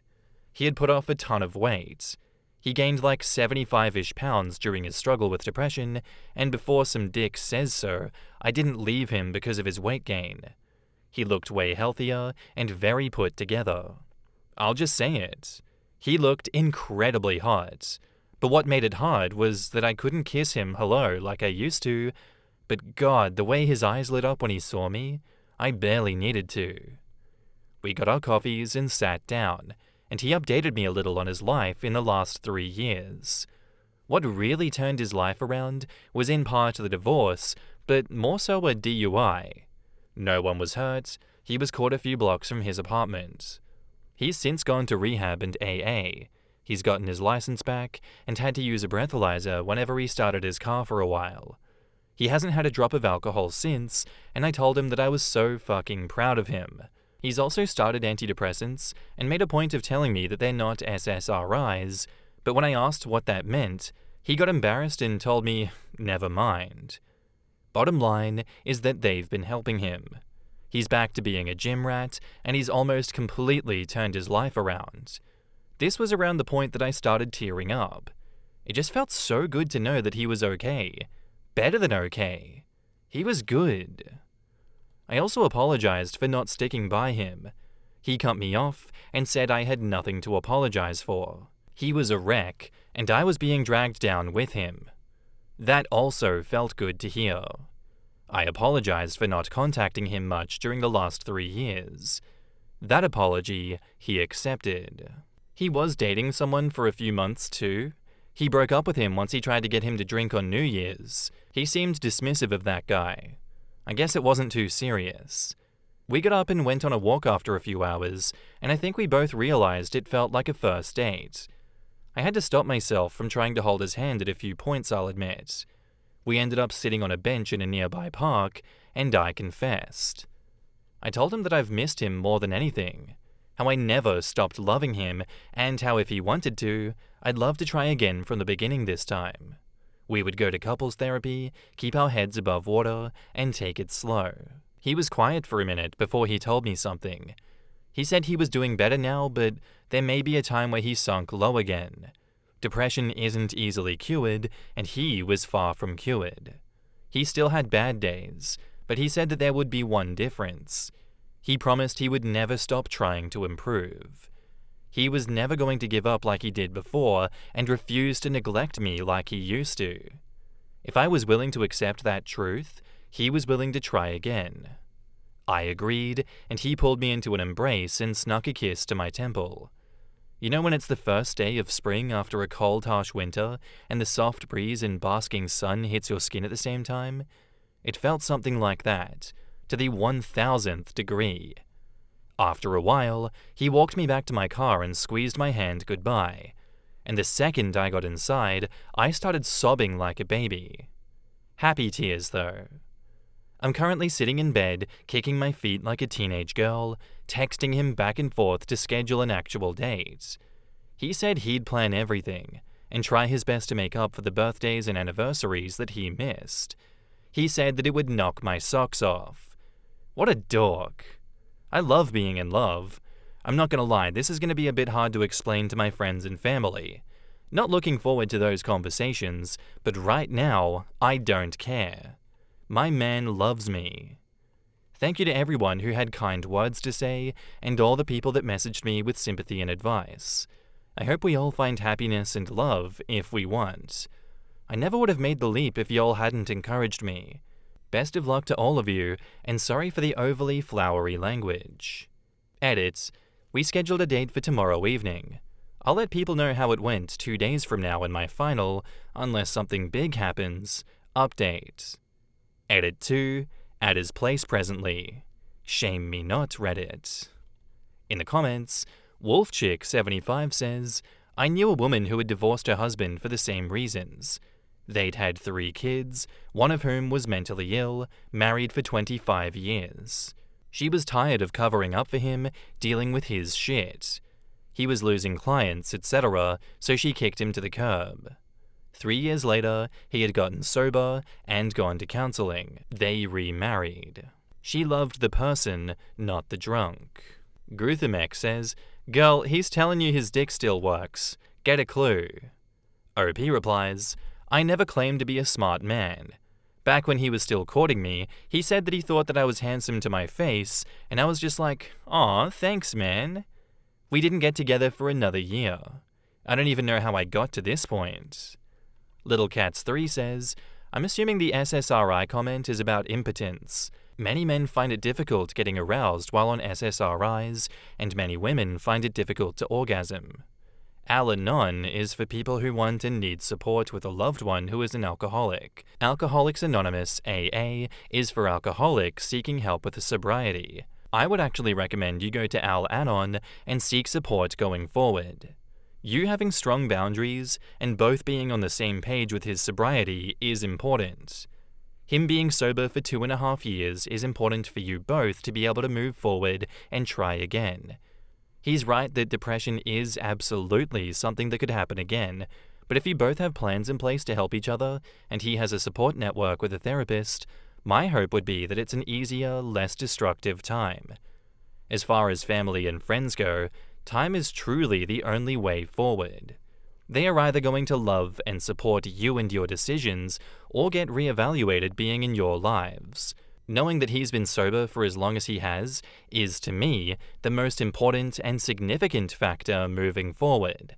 I know I would want you to be happy, and if that's with him and he's sober and taking care of himself, it would be the only information that I needed. You would choose him, so I would support that choice. And now, onto the final update. My ex-husband and I recently reconnected. I won't go over the details of why we split or our reconciliation, since I'm sure the average Redditor can click buttons and most likely read. He was the one taking me out and promised that it would, in his words, knock my socks off to make up for his neglect of me. He sure as hell delivered. A little backstory. We've been together since we were 15 and 16 respectively, and have never moved out of our hometown.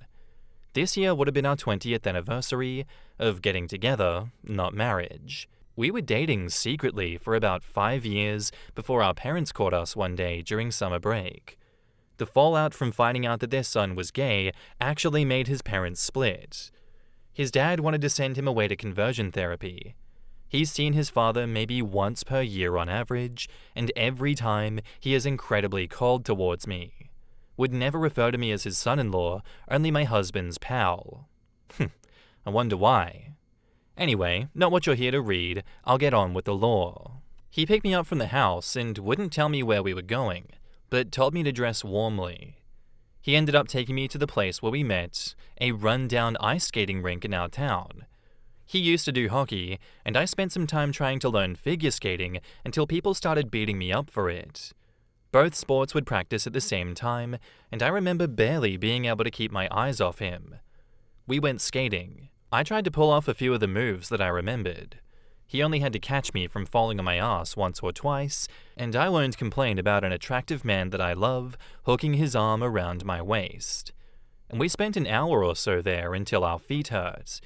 At one point, I said that my face was getting cold, so he skated around in front of me and placed his gloved hands on my cheeks to warm me up. I just about burned a hole in the ice from how hard I was blushing, I swear to God. He wasn't done then. We left and went to dinner, specifically the restaurant where we had our first date. It's a cheap hole-in-the-wall place, seeing as we were poor teenagers when we first met. We chatted and ate food that probably took 5 years off our lives. He was an incorrigible flirt, and even held my hand underneath the table like he did all those years ago. I know I said I never stopped loving him, and I stand by that, but I think I somehow fell in love with him 1,000 times over again during that meal. At the end of dinner, he asked if I had energy for one more simple thing, to which I agreed. He took me a while out of town to a dark sky zone park, specifically the one where he proposed to me 10 years ago. He set out a blanket to sit on and another to cuddle under, and we went stargazing, all bundled up together. You never know how much you miss the sound of someone's heartbeat until you haven't heard it for so long. We shared a bottle of sparkling grape juice in plastic champagne flutes and dumb, giggly kisses. It felt so similar, yet so different. He told me in a moment of quiet that he loved me, and oh God, it took everything that I had not to cry. I barely hesitated before asking if he wanted to change venues. He seemed surprised, yet eagerly accepted. I ended up at his place, as some of you may have seen from my edit on my second post yesterday. I wanted to take it slower than this, but it was so hard to. I was so starved of affection and hadn't been intimate with anyone for just about 6 years. I'm gonna keep what happened at his between us, but all I'll say is that his medication was no issue, and all of you should be jealous. I woke up in his bed this morning, reached over for him, and pulled him close just like I used to do. I haven't been this happy in a long time. We had a sleepy discussion and decided to get back together, but we're not using the term boyfriends. It just feels weird after all this time, so he's my partner or my lover. He is mine. Thank you, Reddit. Wouldn't have done it without a little push from the internet. Let's see where this all goes. In the comments, Matcha Magpie says, "They sound like they're in a much better place. I hope it works out forever this time." Me too. Reading this story about these two lovely strangers just made me tear up and feel so much love for the both of them. I hope it all works out for them. I didn't plan to cry over a stranger's life on the internet, but here I am. I almost never think that it's a good idea for exes to reconnect in a romantic way, but I think this is the one exception, when there are terrible circumstances that force you apart, and then the circumstances end, and you learn and grow, and then reconnect. I'm very much glad that it worked out in the end, because I felt like it would. I just had a feeling that they could get back together. And yeah, it's definitely not always a good idea to get back with someone that is your ex. I mean, we wouldn't have half the stories on here if we didn't, right? But it's lovely to see these amazing feel-good stories when they do happen. And I'm exceptionally happy and grateful that it worked out the way that it did for these two. And like everyone else, I hope it lasts forever this time, because it sounds like they both deserve it. Thank you for the story, OP. That was beautiful. Am I the asshole for putting my foot down and charging rent when my stepdad started trying to tell me what to do in my own house? My stepdad, 55 male, has been married to my mum, 52 female, for about 5 years. They were doing alright, but they hit hard times and eventually had their house foreclosed on. So they moved in with me, 27 female. They've been living here for about 2 or 3 months now, and it's been going okay until the last week-ish. Also, my stepdad has been working a part-time job, but has not had full-time employment since then. Anyways, I feel like some of the issues started since I've been on vacation, which I have for 2 weeks. Sometime during the first few days, he saw me heading out and made some sort of comments regarding my outfit. He said the shorts were too short and that I should reconsider. We fought about it back and forth until I just decided to leave because I was tired of reasoning with him anymore. He's been making a lot of these comments in various times and various different ways.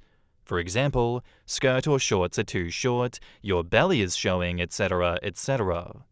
I've told him to stop, and he says okay, and then starts up again. I can't say I understand. I think the straw that broke the camel's back for me was when I had my boyfriend over. I've told my mum about it as well, and she said that she doesn't support it, but that this is a dispute that him and I need to solve. He stayed until maybe 10:30 to 11 p.m. and left. My stepdad didn't say anything while he was here, but he emotionally imploded after he left. He said that it's wrong to have guys over this late and to be in my room with them alone. He said that we don't stand for these things in our house. I responded to him that he can stand for whatever he wants in his house, maybe even in a hypothetical our house, but he can't tell me what to do in my house. I told him that the days of him making unsolicited comments at me need to end. On top of that, I told him that from here on out, I'm charging $400 a month rent with a month-to-month agreement. On top of that, if he continues to make comments, this agreement is over and he will be out of the house as soon as I'm able to make it happen. My mum was upset at first about it, but I was able to calm her down. First, I told her that she told me that it was up to us how to solve this dispute, and this is how I've decided to solve it. Secondly, I told her that he's been staying a while, and starting to charge rent would make my life a bit easier for as long as he stays. She was a bit more amenable to that second point. Stepdad is overall quite pissy.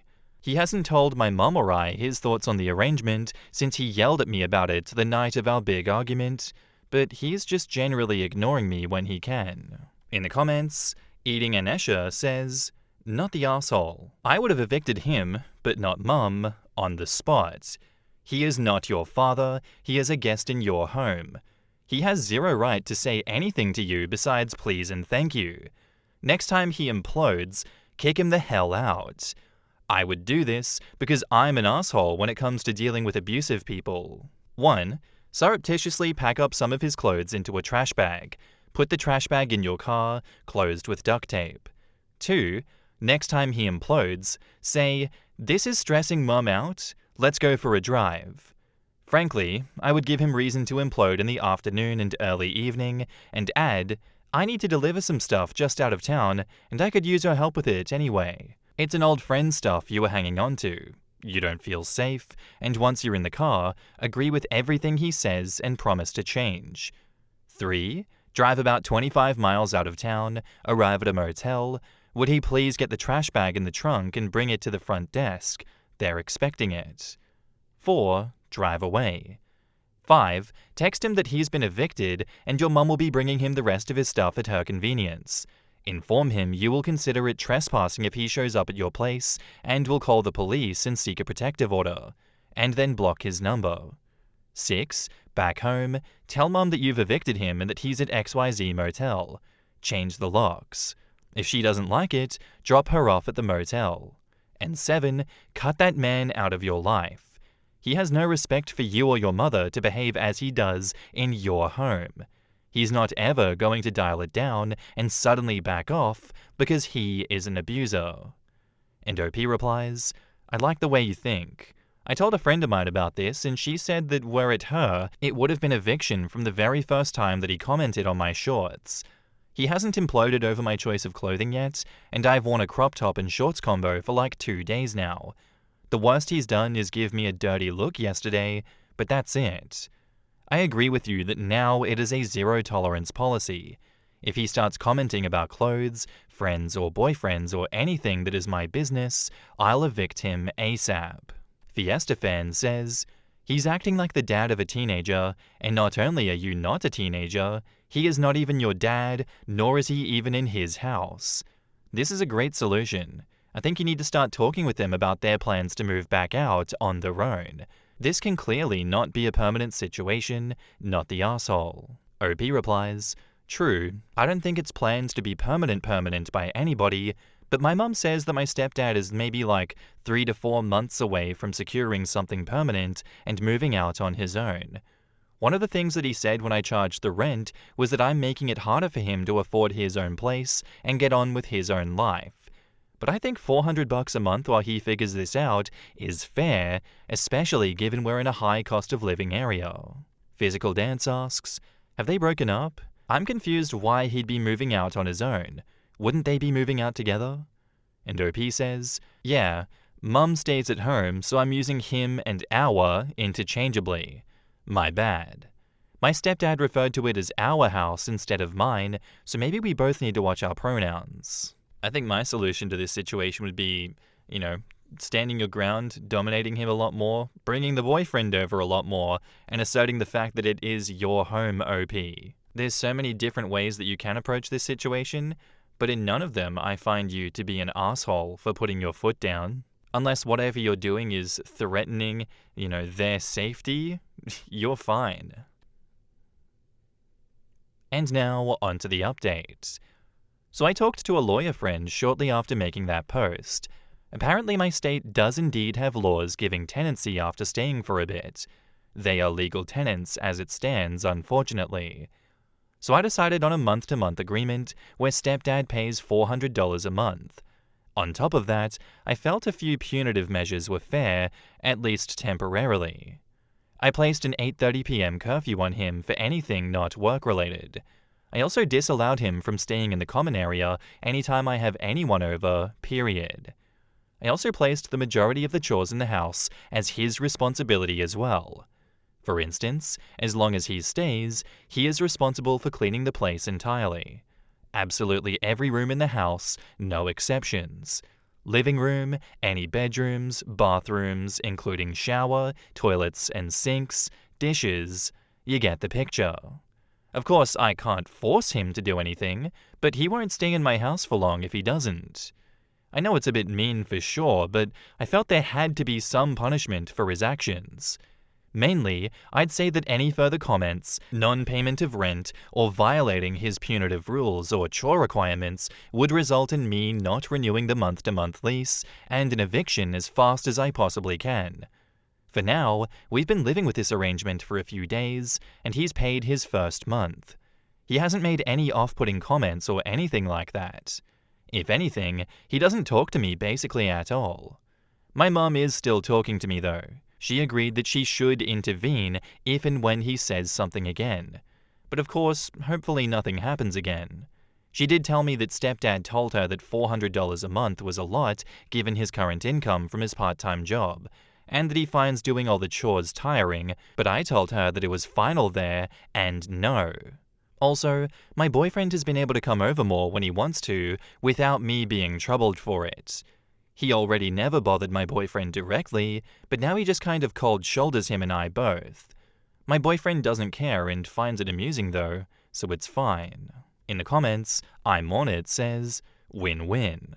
Looks like you're taking the phrase, my house, my rules, to a whole new level.